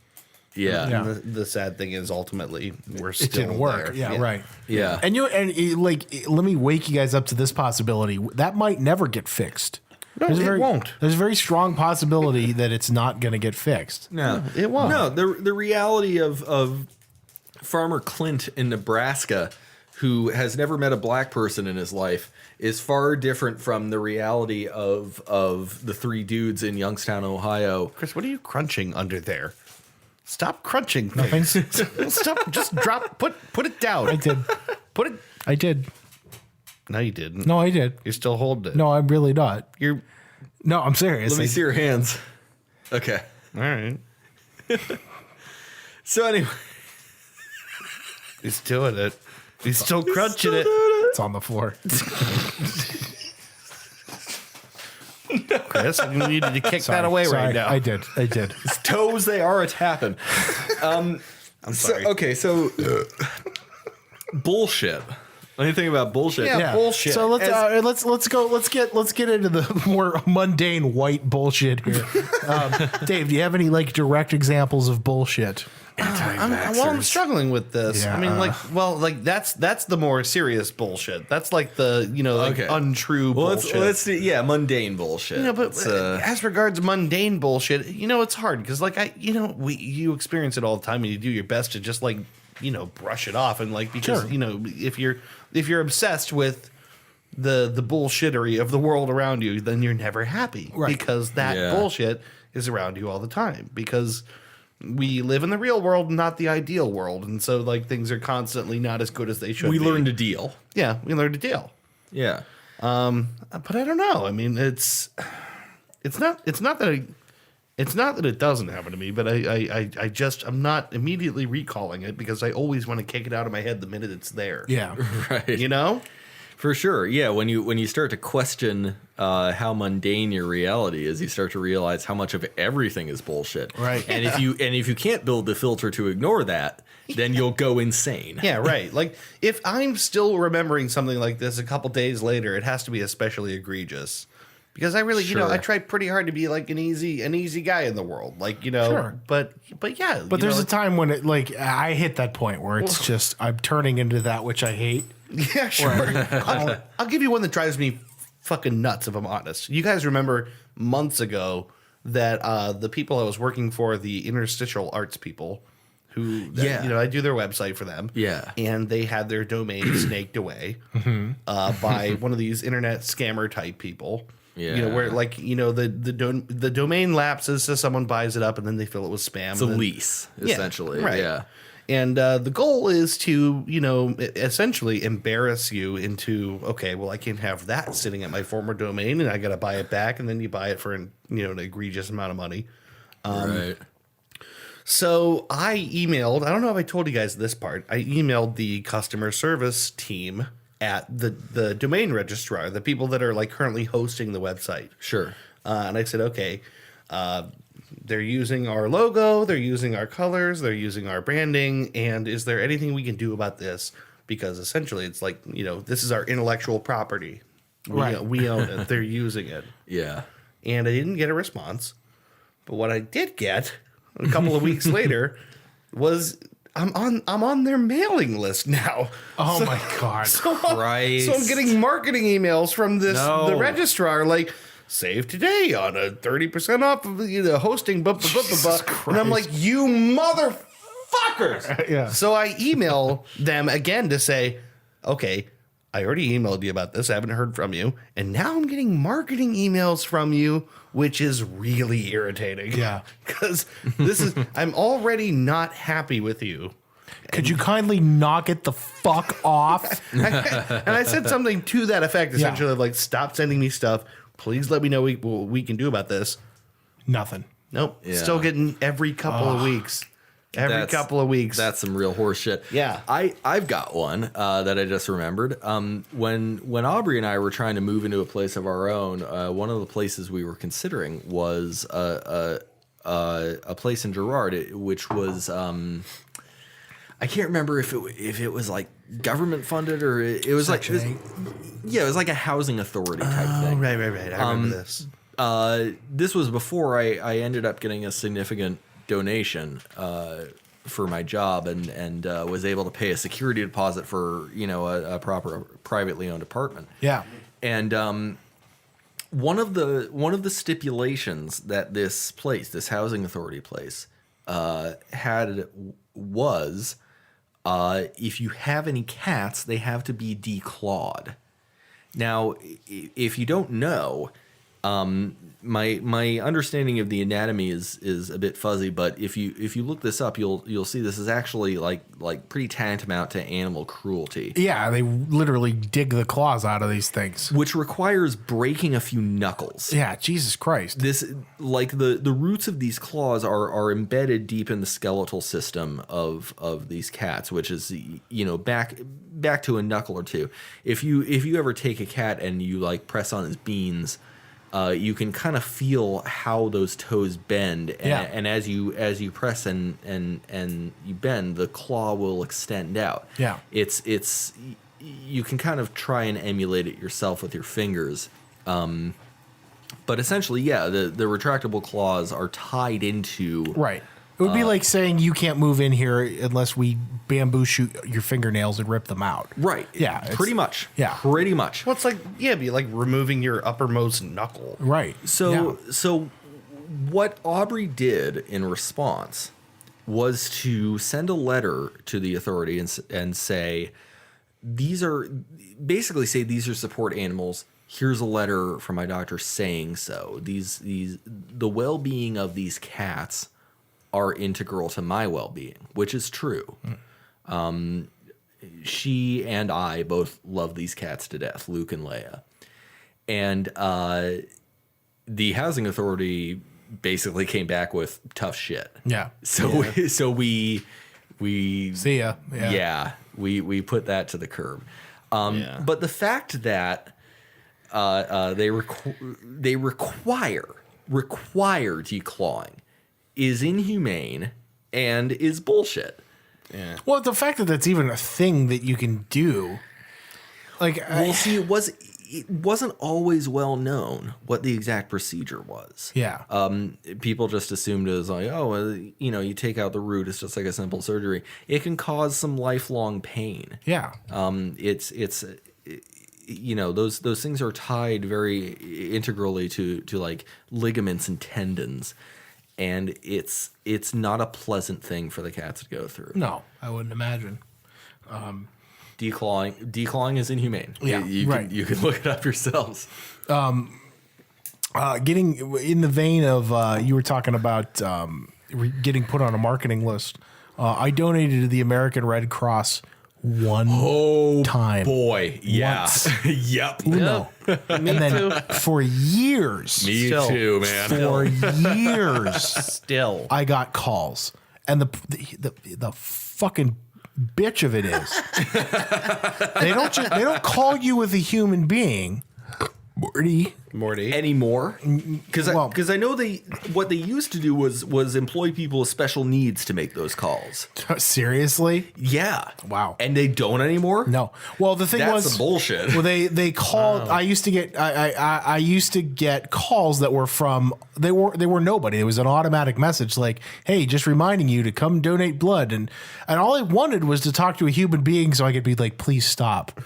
And the only times that they ever called with a human being was when there was a specific blood drive in the area. And of course, after a while, I stopped picking up the fucking phone because it was just an automated message. Yeah. So I would get those messages on my voicemail like, hey, this is your blood. Yeah, this is Karen from such and such. Hey, this is Vlad. Wondering what you're doing this Saturday. We're having a get together for giving blood. Come to this elementary school parking lot, preferably in the middle of the night. We're hoping it will be a positive experience. That's good. That's really good. Juice and cookies will be provided. Assuming, of course, you make it through the donation process. Organ music intensifies. Do as many other Americans have done and step up to bat. don't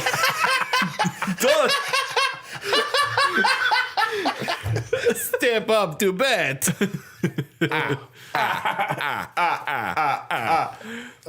We have had 1,043,962. 1,043,963 donors.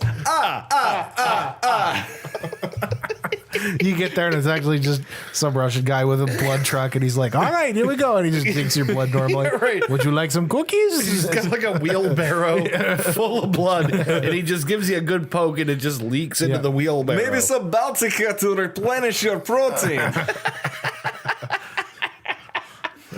My friend Bill made a Cobb salad.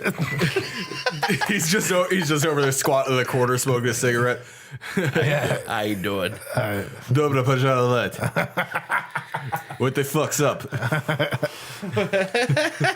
No, but it was one of those things where it's like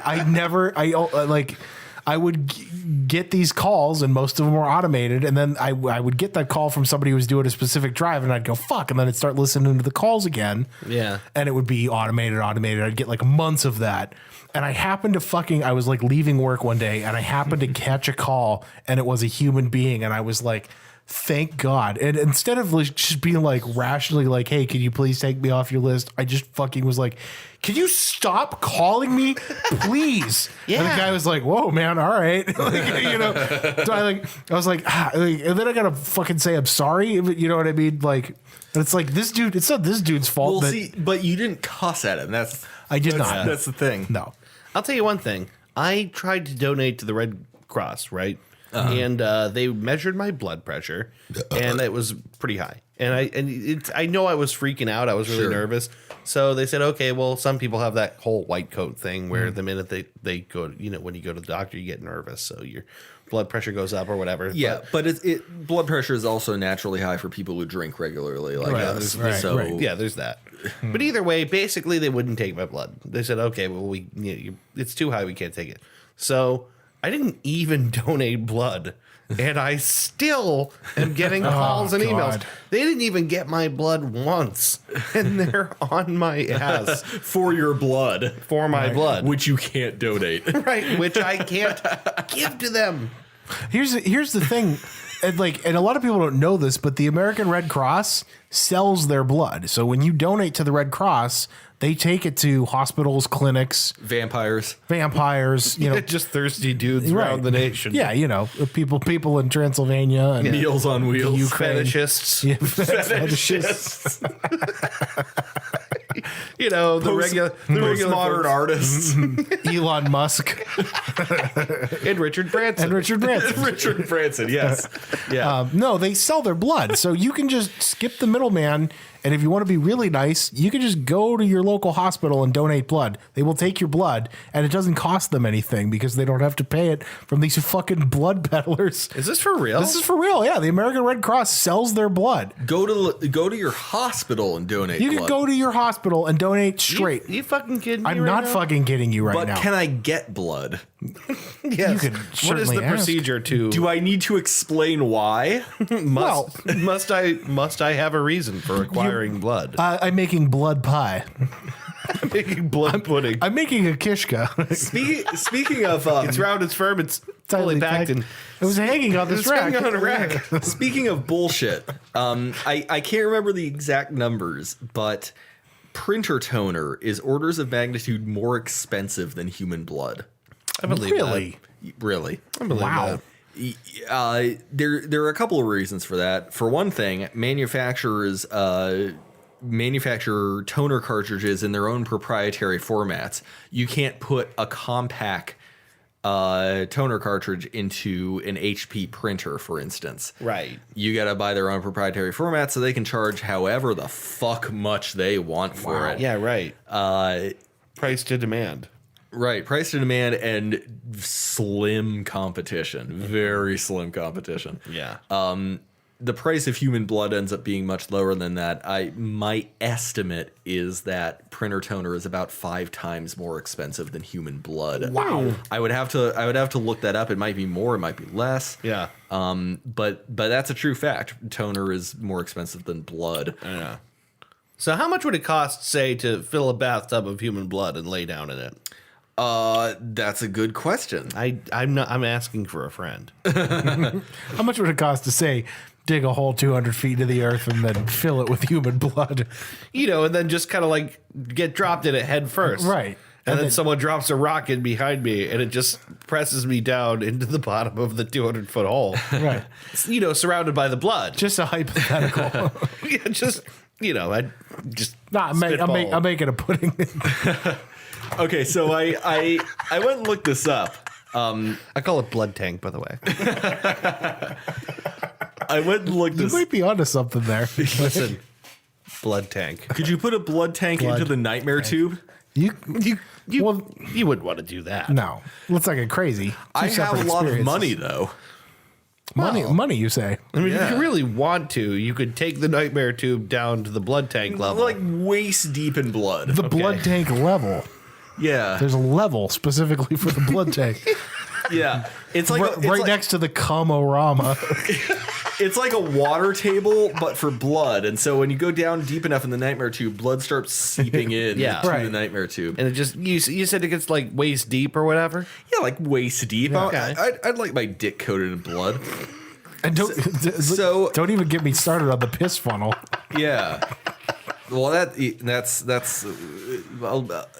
a cheap add-on, I think, compared to blood. Okay, so anyway, internetinc.com in an article from 2014 says the most expensive liquid used to be high-end perfumes such as Chanel No. 5, but now it's something a bit different, printer ink. Incidentally, Coco Chanel was also a Nazi. Yeah. That's actually true. Yeah. Currently, printer ink costs approximately 42 pence per milliliter. That may not sound like much, but if you consider It's quite a bit. But if you Yeah. consider It's a lot of gay bashing. so 42 pence. oh my god, Oh my god, that took too long. That took too long. so 42 pence per milliliter. That may not sound like much, but if you consider expensive champagne Dom Perignon costs 4 pence per milliliter, Wow. and human blood in hospitals costs 24 pence per milliliter. 24. So it's just shy of twice as expensive as human blood. Wow. According to this article from 2014. That's great news because I bought printer ink before, so I could probably afford some blood. You can probably afford some Right. blood. Yeah, you can probably afford a lot of blood. No, you must donate the blood. No, come back. Bill, chase him down. What's Stop him, Bill? What's surprising to me is that Dom Perignon is what like an eighth as expensive. Yeah. Wow. Yeah. As the same amount of human blood. So just goes to show Considering you. we make blood ourselves. Right. If you want a nice beverage, but you can't afford Dom Perignon, Right. bag of No, blood. no. If you can't afford blood, get Dom Perignon. Right. Incidentally, and I don't understand this, like whenever I go to donate blood or I have to give blood to the doctor's office, they always stick the needle in my arm when I could just piss it out for them. I mean, I've been It's probably been a good 4 years since yeah. I pissed and there wasn't blood in right. it. I've been pissing blood since I can remember. The Al Capone story. I mean, Just pissing it, all over, and it's getting worse. honestly, even when I'm not peeing, there's just like a solid drip of blood just coming out the tip of my penis. So, Right? yeah. I mean, Constantly, like a sieve, you start to harvest that. like a bloody sieve. Just do something with it. Yeah. Don't just throw it away. No, right? know? I mean, but they're pricking my arm, and I'm like, guys, just give me a Gatorade. I got the mother load right here. right. Yeah, I don't even remember when it started. It just, it just did. I came home one night, I think, was drinking or maybe, but it just happened, I just remember I hit my head, I woke up, and I was peeing blood everywhere. Yeah, right. Yeah. Normal stuff. Normal, just totally normal. You guys know what we're talking just about. normal from Garfield. What the fuck are you talking about? I don't know, man. I don't know. You got any other bullshit? I don't know. Honestly, I don't know. Wow. Like, I'm a moderately contented dude. There's not a whole lot that happens to me that I'm Here's something that that's I bullshit. say this is bullshit. Here's something. Why the fuck is it? It used to be that whenever you would Google image search something, the most bullshit thing would be going to a link that leads to Pinterest and it asks you to sign up before you can even look at the fucking image. But now, if you Google image search on mobile, it won't even let you download the fucking image right from the search. Yeah, you have to go to you have to go to the site and hope to God it doesn't have some kind of fucking protection like to see this meme on funnyjunk.com you got to sign in with Facebook. Yeah. Eat me. I just want the image I can see clearly on my fucking Google image search. I just want the dank memes. I just want this GIF. Read. Well, they got rid of it. They got rid of it because people were. I think it was in particular Getty Images was frustrated with people easily grabbing and using photos from Google image searches that belonged to Getty Images. Getty Images can lick the rim of my foreskin. They absolutely can. They are the worst. We got hit at work with someone grabbed a Google image essentially and put it up on our blog.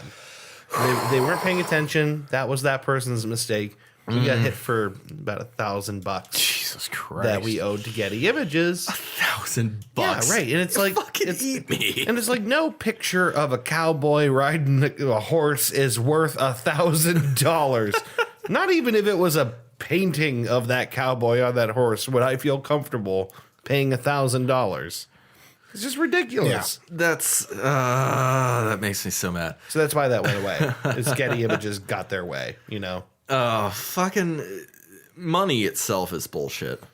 Yeah, it is Yeah, actually. it kind of is. Yeah. Were we talking on mic or off mic about the fact that Star Trek doesn't have money in the future? Oh, I can't remember. I can't remember. Sorry, guys. Can't remember. I think it was off mic. In the future that is Star Trek, there's no more money on Earth. Yeah, right. There's no such thing as poverty. There's no such thing as copyrights. I feel like we must have been doing this on mic because we were talking about the salad. No, that wasn't a replicator thing, was it? The Baconator was. The Baconator, was. yeah. And then we started Right. talking about how it's never going to be the same twice. This is ridiculous. The fact is, money is bullshit. Money itself is bullshit. Yeah, it is. Money is bullshit. The fact that there's a such concept as global debt. Yeah. The fact that like planet Earth is in debt to itself for however much money because everyone owes everyone. It's stupid. It is stupid. It's a stupid thing.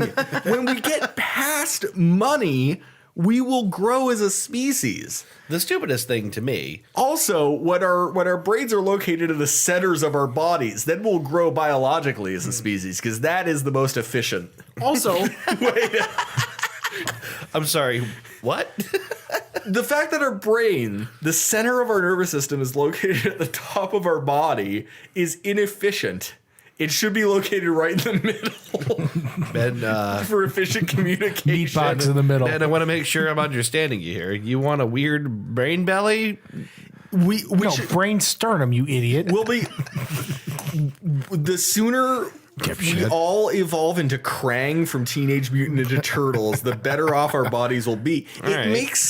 It makes logistical sense. I mean, is it because you got to get blood up to the head, or No, it's because like if That doesn't take me long. if the brain is equidistant from all parts of the body, then the nervous system is performing at its optimal capacity, right? yeah? But you don't have to put your Wi-Fi router in the middle of your living room. It can handle it from the outside. But you should. But it would be more efficient if it was in the middle. Yeah, of and the I was room. going to say, but you should. Yeah, but wait, not in like the literal middle of your living room. No, Well, no, well, you- like on in the middle of ceiling, the so it's home. You could, so it's but not you don't in the have way. to. You don't have to, though. You do if you I want the best reject coverage. this brain middle. I reject the entire thing. Wait, no, hold it on. It here. doesn't matter. Give it 10,000 years, and we'll be walking around with our heads in our middle and our arms all out like this. Like, Wait, are you? Do you I mean was- to tell wait, me hold we're all on, going hold to on, look like hold the on, hold on. hamburger helper? I was. Oh my god. I was. Because I don't buy this for a Listen, second. I was indifferent here until you said some bullshit like you shouldn't centralize your router. What do you? No, I didn't say you shouldn't. I said it's not going to kill you to put it against I mean, the wall. well, it will if you have a large square footage house. yeah, it would. Yeah, it would. But here's the thing: your brain isn't 80 kilometers long, and where No. the brain is doesn't matter that much. no, I'm taking this. I'm going for neutral here. I'm migrating. Are you saying that there's not an additional latency when it comes to your brain communicating with your lungs to your brain communicating with your feet? I'm saying it's an insignificant latency, and god damn you. How dare you insult my feet in such a manner? I have the smartest feet. I have the best, the greatest feet. That's the greatest feat. Dave, listen, you're telling me you spend $200 on a good piece of equipment and you're not going to fucking centralize it? No, yeah, well, just say I'm just. What You're the like point- you're like one of those people who puts their modem in their basement. Why would you do that? Okay, first of all, yes, that's a pretty detestable thing Yeah, to do. exactly. It's horrible. But second of all, I'm just saying, it's not like we're talking miles here. The brain and the feet, they're close enough. It's fine. It's totally fine. $200 router. You can't even be bothered. Now look, Hey, this brain is not a $200 router. Now look. I won't argue against the assessment of fine. I'm just saying evolution trends in a direction that makes things more efficient. So I'm saying in 10,000 years, our heads are going to be in our torsos. I'm saying it doesn't. I'm saying evolution trends in the direction of the most fuckable, and good luck getting anyone to fuck your weird brain belly. Listen, That's not going to happen. All right, well, let me take the flip side here because why are you being so racist Against Craig? against Krang? Yeah. Yes. Did you say Craig? No, I said Craig. no, you said Craig. I said Krang. I'm all stuffy. Don't whatever. Look, Leave Craig out of this. All right? Craig is the ideal. Craig's a nice guy, he's not here to defend himself. He's got his brain in his belly. It's not his fault. He's an incel. It's just because of the way he looks. Okay, it's not because he's a supervillain. It's not because of his shitty personality. Incidentally, It's because of his canthal tilt. Okay. You're assuming human beings are going to be around 10,000 years from now. So. We may not be. We may very well not be. Probably won't. But if we were, I would like to think that they're all centralizing their router because, what are you even doing, man? In 10,000 years, we will be routers. Band steering means nothing. Human beings will have Wi-Fi integrated into our anatomy. Right. Sure. And in their brain, which is in the center of their chest. No, for real though, evolution trends towards the thing that reproduces the best, right? And Yeah, you mean to tell me that people are smushing their bodies together and their brains are getting squished in the middle of their sternums by the weird? No, They're because smashing their brains together. the skull would still be there. Wait, you're gonna remove the head? I'm not going to remove the head. The head's going to migrate down into the torso. Hold on a minute. We're gonna lose the neck. I literally have to draw this. Do you mean to tell me? Wait, we're gonna lose the neck? Okay, so then here's just this creepy. Okay, so there's arms, Man, and then there's where the head used to be. This is now empty. That's the hot. nipples are up above your ears. You have a nose where your fucking belly button is. Well, no, the nipples would have to move down too. No. Nipples are going to be phased out because the Christian right is forbidding anyone from breastfeeding. Just look at this illustration and tell me that is gonna get laid. Well, you didn't draw ever. You didn't draw the pussy on it. You didn't draw that person with a face. That's just a skull with arms coming out of it. That's just a skull with shoulders on it. Where's the There we go, pussy? right there. We gotta. It's just a floating. Come on, no wait. Floating Yeah, I didn't crevice. draw the rest of the butt. You can imagine the rest. That's a very tall person. No, hold on. What's where the neck was? Is it just a stump or is it smooth? Where's the router There is at? no neck. There is no neck. Look, hold on. Oh God, that's even worse. Necks are no, but this is something that can reproduce. Is like Can is different than will. This picture. What are you doing? this is something. This is beautiful. This is nature. Look at your future. That is It looks like hands down It looks like the Maggie. most upsetting image I have looked at in months. For It people, has a dick and balls coming out of the bottom of its chin and it's smiling about it. There is no.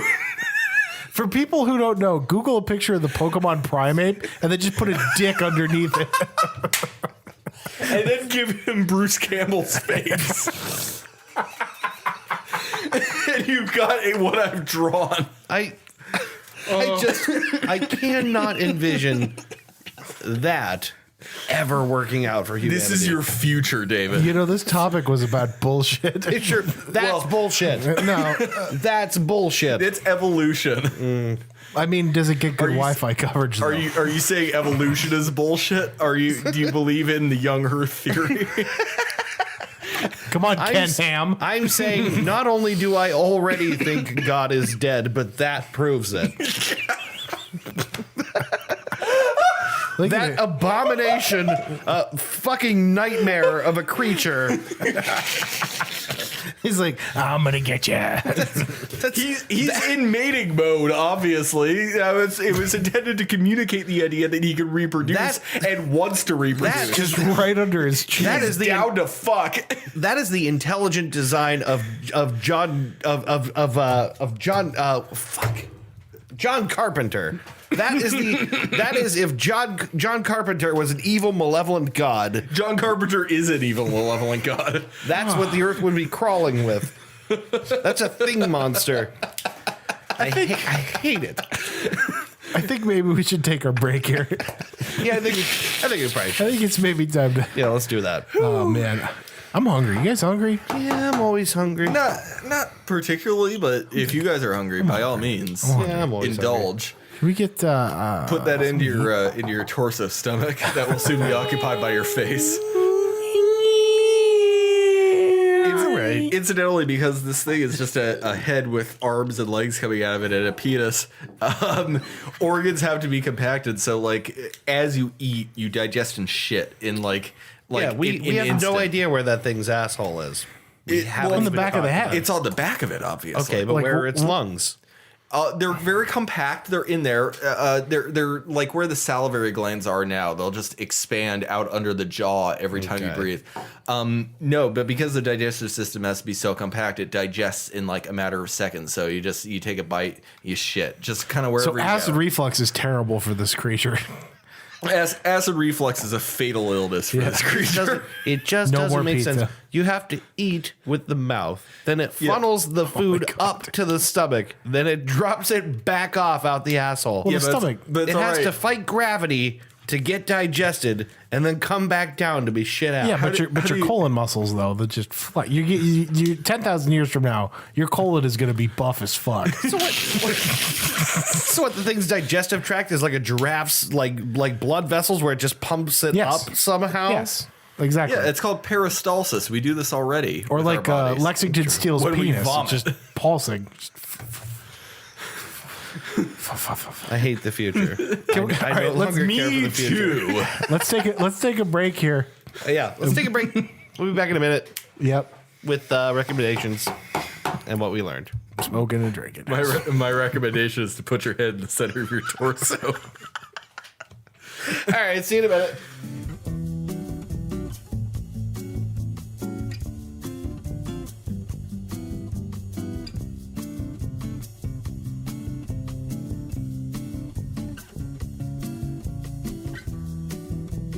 Oh, what's up, motherfuckers? How you fucking chodes doing? Listen up. We're about to fucking Cash rules everything around us. Meow. Yo, you want to lay down a freestyle? You seem like you're ready to do it. I used to be obsessed with electronics, but now it's the chronic. Big trees and gin and tonic. I used to, boom, boom. Wow, that's pretty. It was a good start. Wait, was that you? yeah. That was pretty. That was pretty. All right, goddamn Dave, you good. try. That's pretty goddamn good. No, I got nothing. Yeah, come on. I literally refuse. Boom, boom, boom, boom, boom. Dave, but babe, banana, fan, for fave, B5, my babe. Dave. I go. Well, my name is David, and I'm here to say it's fun to rap in a rhyming way. Everyone hanging out and some beers. Check out that thing. What's that? That was the one. That was, if at all possible, the whitest thing that I've ever heard in my. Give me a beat. Oh, yeah, come on. Give me a beat.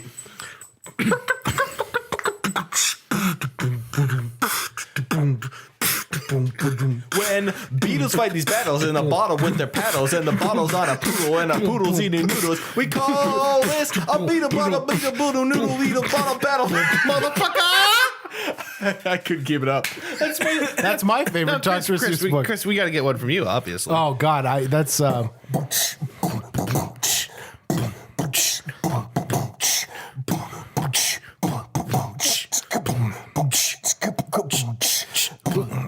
right, keep going. No, you got to do it. You got to do it. All right, let me.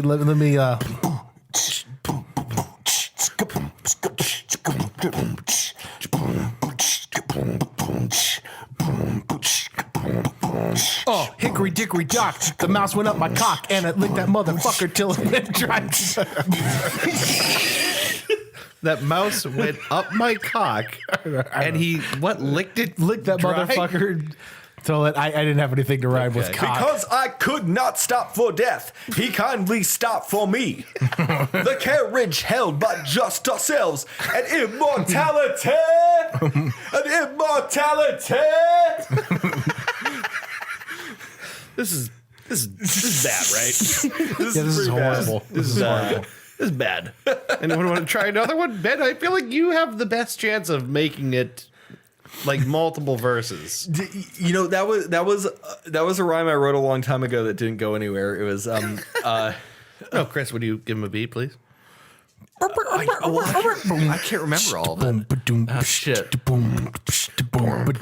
When I was young at this, I spoke in ebonics, obsessed with electronics and the chronic. Now I smoke weed and gin and tonics. No, that's fucking cool, man. That's actually pretty sweet. It's not a freestyle though.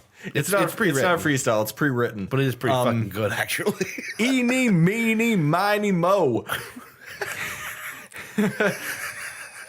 If you respect me, let me smack that hoe. Yeah. I feel like the politics. Please let me smack that The hoe. politics of that line are very blurry and murky. And put it on a beat that's foe on the flow. Yeah. Like all Check the out other, that thing. Like all What's the other, like all the other rappers that came before. Well, all right. We're never gonna do that again. Yeah, that was horrible. Not too bad though. I feel like we should probably try that more often. All right. We should probably try to freestyle more often. All right. Yeah. I feel, Freestyle. no, really. Come on. I kind of think it's a thing you can get better at. It certainly is a skill that the more you practice it, the more you can. What it is, it's about like using your brain to jokes think. and jokes and like, jokes and jokes and oh. Well, it's like you're letting your mouth do the automated thing, and you're thinking out. Like it's like Sure. separating what your body is doing from what your mind is doing. Spaghetti, spaghetti, spaghetti, spaghetti, spaghetti. 8 Mile. 8 Mile. 8 Mile. Yo, freestyling is hard. I can't do it. Yep. It's pretty hard to do. Hey, Chris, you're the host. What are we doing? Hey, do you guys have any recommendations this week? I don't fucking care who goes first. We might. You got a rec there, Dave? Ben, what's your recommendation this week? Well, I will tell you what my recommendation is this week. It's a great one. Okay. Some years ago, I wish I had an exact year for you. It was sometime in the 70s. A man named Bobby Caldwell came out with the most soulful album. Sorry. With the most soulful album a white man could ever possibly hope to produce. Bobby Caldwell put out the album What You Won't Do for Love. And if you are into some real fucking funky rhythms, some soulful blues singing and lyrics, if you were into some sexy ass music, you should check out What You Won't Do for Love by Bobby Caldwell. And then again, after you've listened to it, be blown away by the fact that this is a white dude with just an immeasurable amount of soul in his soul. The Things You Won't Do for Love? What You Won't Do for Love is the album. Any tracks I would recognize from this? The title track, What You Won't Do for Love, was a smash hit in the late 70s. Okay. Features a stunning brass section, the immortal vocals of our artist Bobby Caldwell. My personal favorite cut of the album is the final one, which is called Down for the Third Time. That's a great blues song name. Yeah, it's addressed to a woman who is far past her prime and can't get that past back. And it is it's got a bit of a, I think some time ago when I recommended Asia by Steely Dan, I mentioned the kind of the sarcasm and the cynicism behind that album. Yeah. And Down for the Third Time it feels a lot like that. It's a fantastic album. I'll play some of it for you upstairs, but again, like if you look at the music video for What You Won't Do for Love, it's just like he's silhouetted and then he comes out and he looks like any musically inclined white guy you'd see in downtown Youngstown, except he's this album was recorded, I'm going to have to look this up, the late 70s. This is when this came out, and this was a big hit. It is kind of a little bit unfair that we kind of just assume white people can't have no soul. A bit, but like he sounds black. Right. No, you can. I mean, you can say that. That's a thing. No, it's like someone can sound black. You know, that's a weird thing, isn't it? It's like I guess. it's just weird to think that we. I mean, sometimes we 1978. okay. Yeah, this is something that like actual genuine shock has been expressed by black and white listeners who have heard this man's voice and have been genuinely shocked to find out that this dude is white. Much like Donkey. Yeah, Donkey. Much like Donkey. Much like internet's Donkey. I have never thought that Donkey was black. I thought Donkey was black. I did. I thought Donkey was an actual donkey. That's what his picture is. Why would he lie about that? Why would he mislead us about being a donkey? Video game. Donkey. Yeah. Video Johnson. Yeah. Hey guys, video bastard here. Video bastard. More Bunklin. More Dunder. But no, it's a super cool, sexy album with a fantastic brass section, great vocal work from Caldwell himself, some real great funk guitar from Caldwell himself as well. Just a really cool album to dig and listen to. Again, in the same sort of ever so slightly cynical vein that Steely Dan lies in. Yeah. But maybe with maybe a little more genuine, a little more heartfelt. You know, Yeah, what I mean? Steely Dan was always really sarcastic. You know what I mean? Really snarky. Little less of that. I think that the intentions of the songs on this album come through really clear.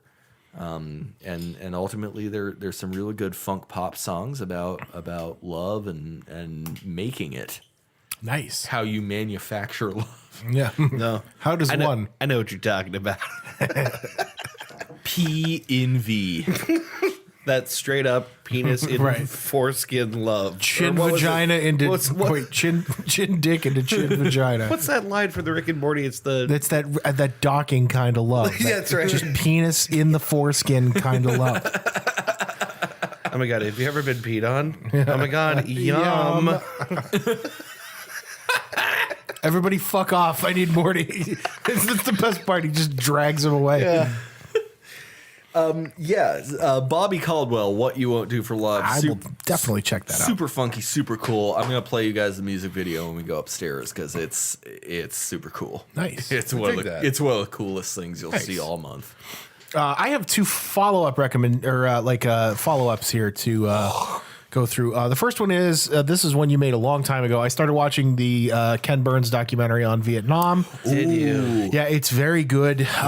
It's I gotta watch it, man. you do. It's on Netflix right now. It is. Yeah, I've been watching Yeah. it. It's I'm gonna an watch it. excellent breakdown of everything that led up to it. It's also bone chilling in certain points. As it damn well ought to be. Yeah. If you've ever heard of the phrase "the 1,000-yard stare," you will see it yeah. in this documentary. I've seen it. I've seen it in my college studies of psychology. It's not something I really would care to see again. Yeah. It's Yeah. terrifying. it really is. It is. It's like watching a human suddenly become an object. Right. It's yeah. It's That's a good it's description of it. really unsettling. Yeah, this documentary is full of that. There's a story in the second episode. The second episode, incidentally, they bounce at the intros. They'll tell stories from the peak of the war as they're introducing how everything built up. And there's a story that's told at the beginning of the second episode about a guy who's at this one outpost where it's just two Marines and a radio, and they're just keeping watch over this spot. And he said it's pitch black; you can't see anything. And he said there'd be times when the radio would be in your ear and you can't respond to them because somebody's standing right next to you. Yeah. And then they're like, so and so, please respond. Give me 2 clicks if you know what I mean, or respond if your situation's okay. And then you can't say anything. And they would call back and they would realize like, oh no, they can't respond right now because somebody's right the fuck there. So they'd be like, click once if you can't respond at the moment. And he said you'd click it and hold really tight on it. You know what I mean? Yeah, Yeah. it's horrifying. Like it's just bone chilling. Well, that's a big part of Vietnam combat too. Is that a lot of it was because it's in a really, really dense environment where you can be a couple of feet from someone and they might not know it. Right. That it's like incredibly painfully intimate Yeah. warfare. Yeah.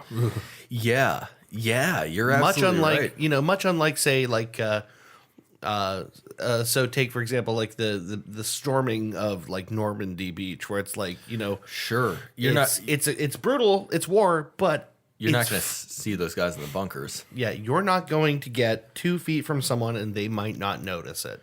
When we went to Gettysburg, Aubrey and I, Cemetery Hill was one of the parts on the tour of the battlefield.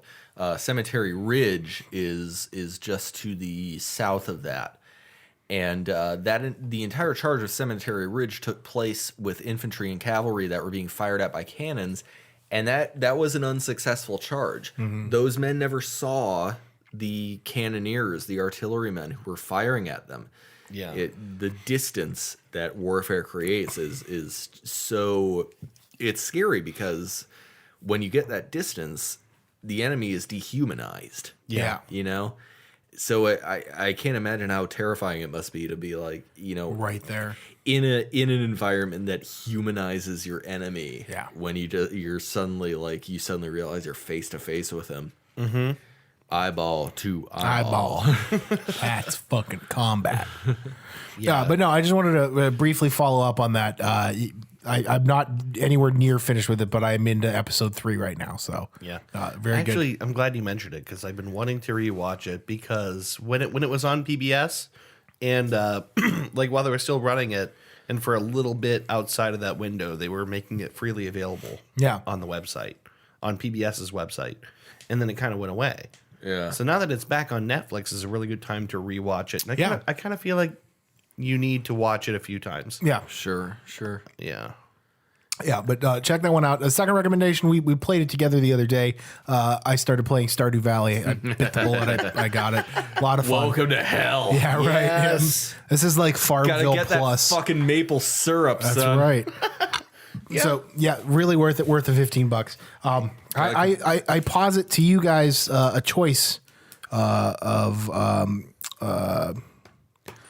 let's say 3 albums. Wait a minute. We're not going to talk anymore about Stardew Valley. Do you want to? I want to ask you if you've been playing single player. A little bit. I haven't had a chance this week yet. Are you in spring still? Yes. Okay. Who you trying to marry? Nobody yet. I haven't introduced myself to everyone. Okay. It seems like in my single player campaign, Penny is my go-to lately, and that seems like is what's going to happen. When you get into summer, you should bear in mind that some crops also grow into fall. Corn is one of them. Yeah. Corn is expensive, but it's worth it because it grows continually throughout 2 seasons. Let it grow. Let it grow. Also, get some hops because once they grow once, they will produce every day. This Holy advice shit. from Squeep. Squeeps? Your friendly neighborhood farmer Squeep. Yes, whose favorite thing is fascism. Yeah. Yeah, hops, after they grow once, they'll grow every day after that. Save those hops so when you get a keg, you can make IPAs. Nice. That's a thing you can do. Yep. No shit. Making them beige. Making a beige. Making a nice cool beige. Nice cold chilling beige. Get some wheat too, because you can make beer out of that. I think I don't know if wheat Piece is of hay. Nice piece of hay in your Your teeth. Couple of cool guys. Yep. So what were you going to offer us a choice between? I'm going to give you a choice between 3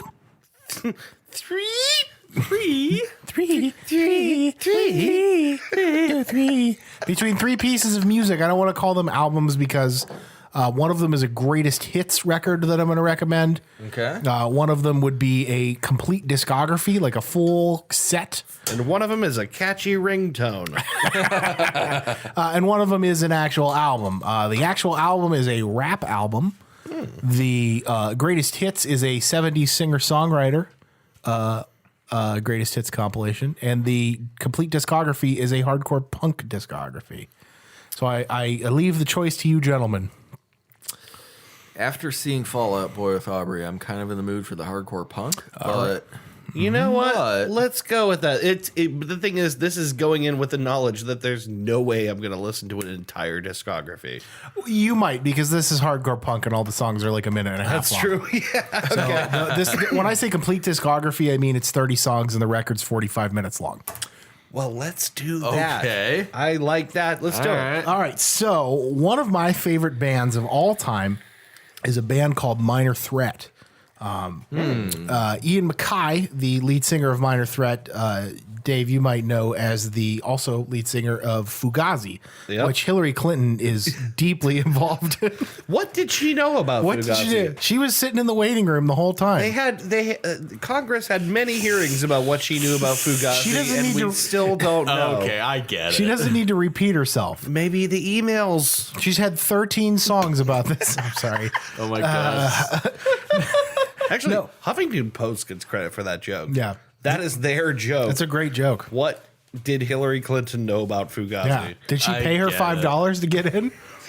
That's wow. No, so I'm going to recommend the precursor to that, which is Minor Threat. Fugazi is in this weird zone that is post-punk, pre-emo, and that's kind of the music that Fugazi is. Seriously, This is how subtle genre can be. right? Yeah, you might not know this. Like Fall Out Boy came from hardcore punk. That's kind of like Sure. if you follow that, all those groups kind of came from that.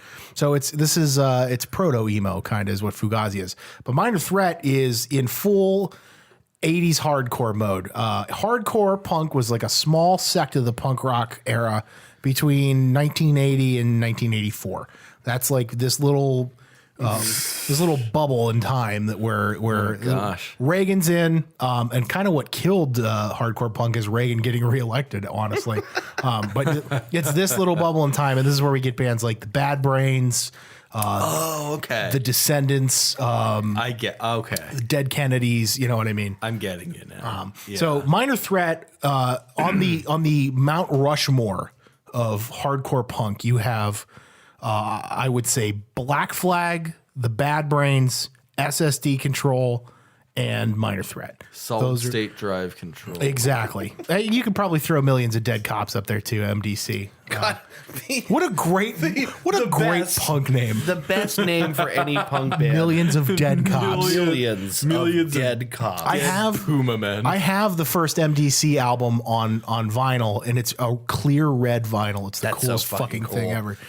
But yeah, Minor Threat did a complete discography because their career consisted of basically one album and 2 EPs, and then a bunch of like cassette singles. It's 30 songs long. Like I said, it's about 45-minute album. It is, in terms of punk rock history, it might be one of the most important compilations of music ever, because Minor Threat was like interval into so much modern punk and what eventually turned into emo. So couple huge highlight tracks on there. Minor Threat is not just the name of the band, the song as well. Small Man, Big Mouth, 12XU. They're just it doesn't sound like complicated music, but I would dare anybody at this table to play anything that fast and get an entire 2 or 3 verse song in with choruses in a minute and a half. Well, how much cocaine you got? Well, that's the thing about Minor Threat. Minor Threat is a straight edge band, so they would not be happy if you. So is Fugazi, right? So is That Fugazi. was Yeah, their thing. yeah. Ian MacKaye Okay. the most enjoys a glass of wine every once in a while. Well, But I'm not implying they use cocaine. I'm just implying I would need to. One of my favorite statements ever about Fugazi was Todd Barry. You know Todd Barry, the comic Yeah. Todd Barry? Yeah. And he said something to the effect of, it's like there must have been a conversation in that band about, hey, guys, I know we got a lot of integrity, and I know our shows are all $5, but here's an idea. How about $6? Because $6 times every ticket times 30 years equals I don't have a roommate when I'm 60. that's true. That's wonderful. He's not wrong. No, he's not wrong. And incidentally, have you ever seen Ian MacKaye interviewed in his house? He's got a real modest house with one of the coolest music rooms I've ever seen ever. Just wall to wall cassettes and like just old school fucking punk shit. It's really cool. But yeah, you can get through the whole complete discography. There's the songs are played lightning fast. And really fuzzy, loud. You got to like screaming, but they're one of my favorite bands ever. Because the first time I heard Minor Threat, I just went in a Hot Topic and I watched a documentary called American Hardcore, and that's the first time I had ever heard hardcore punk, really. And I knew who the Dead Kennedys were, and Black Flag, but all these hardcore bands that were part of that era that are like lost to history now. It kind of gives a backstory to them, and that's where I heard Minor Threat, and I saw the compilation at Hot Topic for like $20, and I'm like, why not pick it up? I've like worn my CD copy of it out. Like it's just no kidding. Yeah, it's really good, and like I said, you can get through the whole thing about 45 minutes, but it's just if you respect the genre and you know anything about punk rock, you're going to love it because it is punk at its purest form. Do it yourself. Awesome. Recorded on like homemade equipment, loud and fast. Like Boston's debut album. Man. Yes. Yes. Loud and fast. Entirely in a basement. Yep. Oh. Actually, and the Doors' last album, oddly enough, entirely in Robbie Krieger's basement. No kidding. Yep. Yeah. I didn't realize that. Yeah, Boston's first album was recorded entirely in a basement and was sent off as a demo, and everyone loved it. Yeah. More Than a Feeling. Yep. Peace of Mind. It's everything. been such a long time. I think I must be going. Yeah. Yep, but that's my rec. What do you got, Dave? What I have is, I already talked to you guys about this, but I would highly recommend that you guys check out the first episode of the new season of It's Always Sunny in Philadelphia.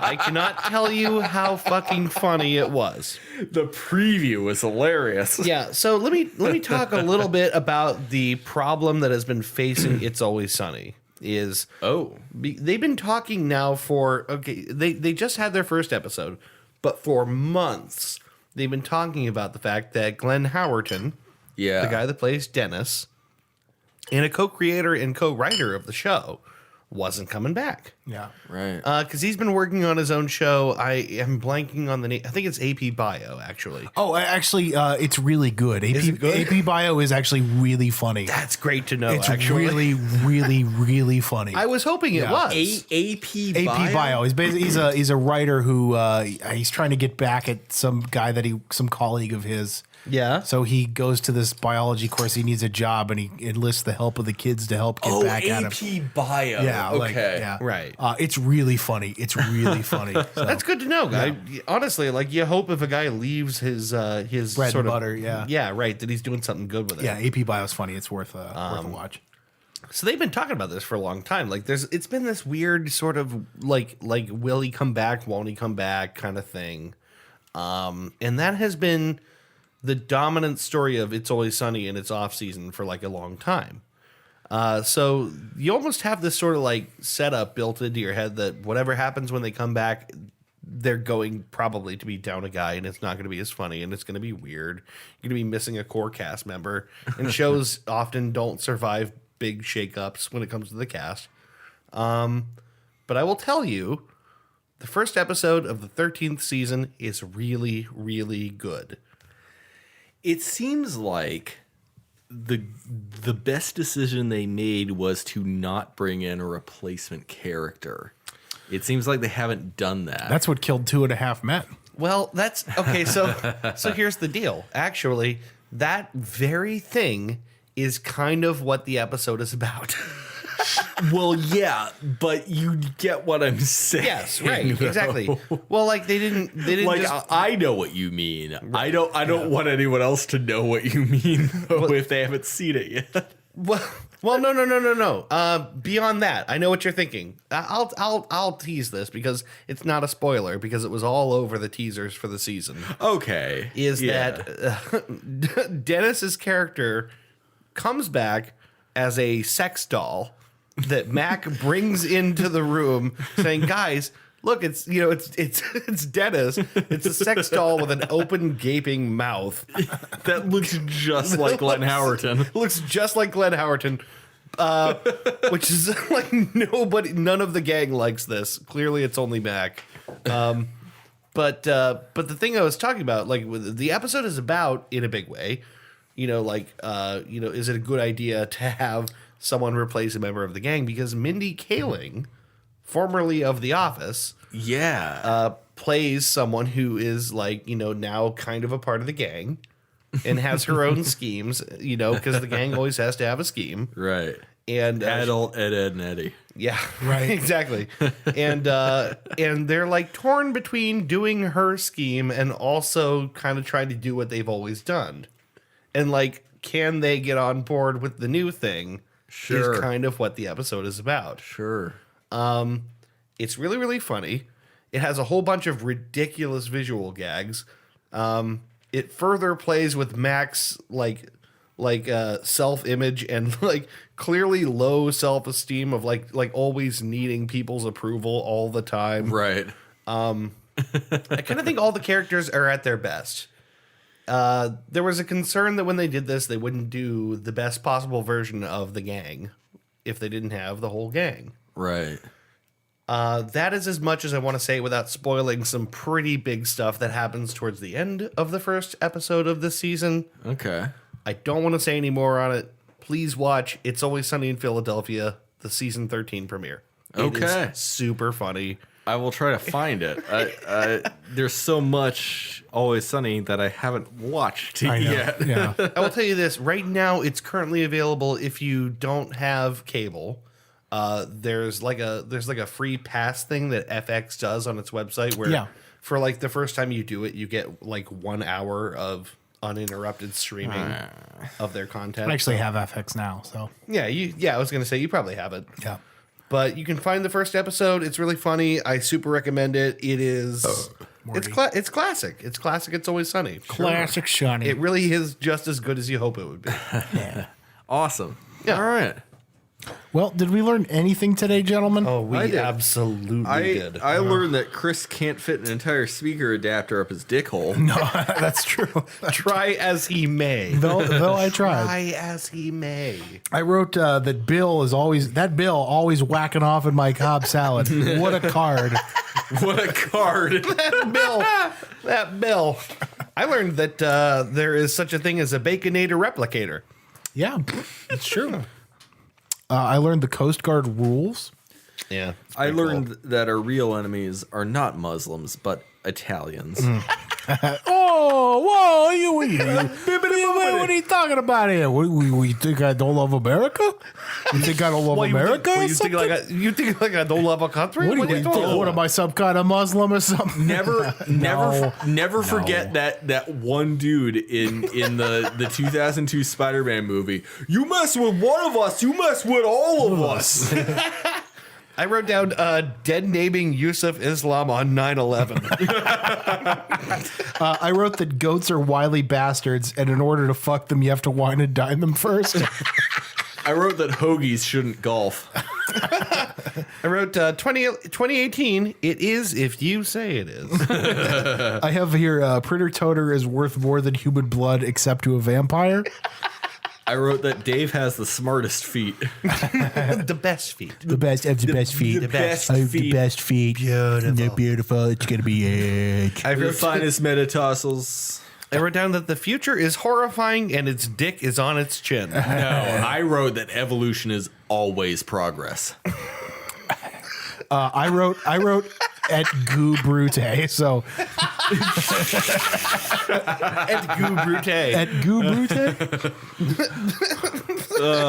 I'm struggling to find the second part of that. Like, then At Yeah. me, Good buddy. Caesar. Right. Waney, weedy, waney. I came. I saw. I came. Okay. Well, according to Archer, it's at me, buddy. Is that it? Is that what we learned? That's it. I think that's all we learned. That's it. So, I think that's it. Nice. So is that the entirety of what has been discussed? is there anything more that you would like to pardon to me? Is there a possibility of part? an etc.? Part or pardon, whatever. Fuck off, man. I don't. Shut up. All right. Yeah, you know what? Shut up. Go fuck yourself. Hey, you know what? Shut up. Like, you don't even centralize your fucking router. You didn't even centralize your goddamn brain, you idiot. All right, guys. We will be back sometime in the future. I think we have D&D next week. Dewey, is that what are we talking about doing that next week? Dewey Decimal System. Dewey, Cheatham, and Howe. Possibly. Either way, next time we come back, I'm going to be hosting. Yeah, Ben will be the I get host. it. So the onus is on me to come up with some bullshit for us to discuss and go off the rails on. Yeah. Maybe it'll be evolution. Maybe it'll be alternative body structures. Maybe it'll be alternative rock. Maybe it'll be horrifying nightmare futures designed by horror. Directors. Yeah, thanks. You're welcome. Thank you. Yeah, that's what I meant. Yeah. I accept the gracious title of horror director. Thank you. Thank you. Thank you. you. I'd like to thank the Academy. I'd like to tell everyone else to suck my dick and balls. I don't know the world nothing. All right, guys. We'll see you next time. Thanks for listening. Adios. Bye bye. A goodbye. Happy 9/11.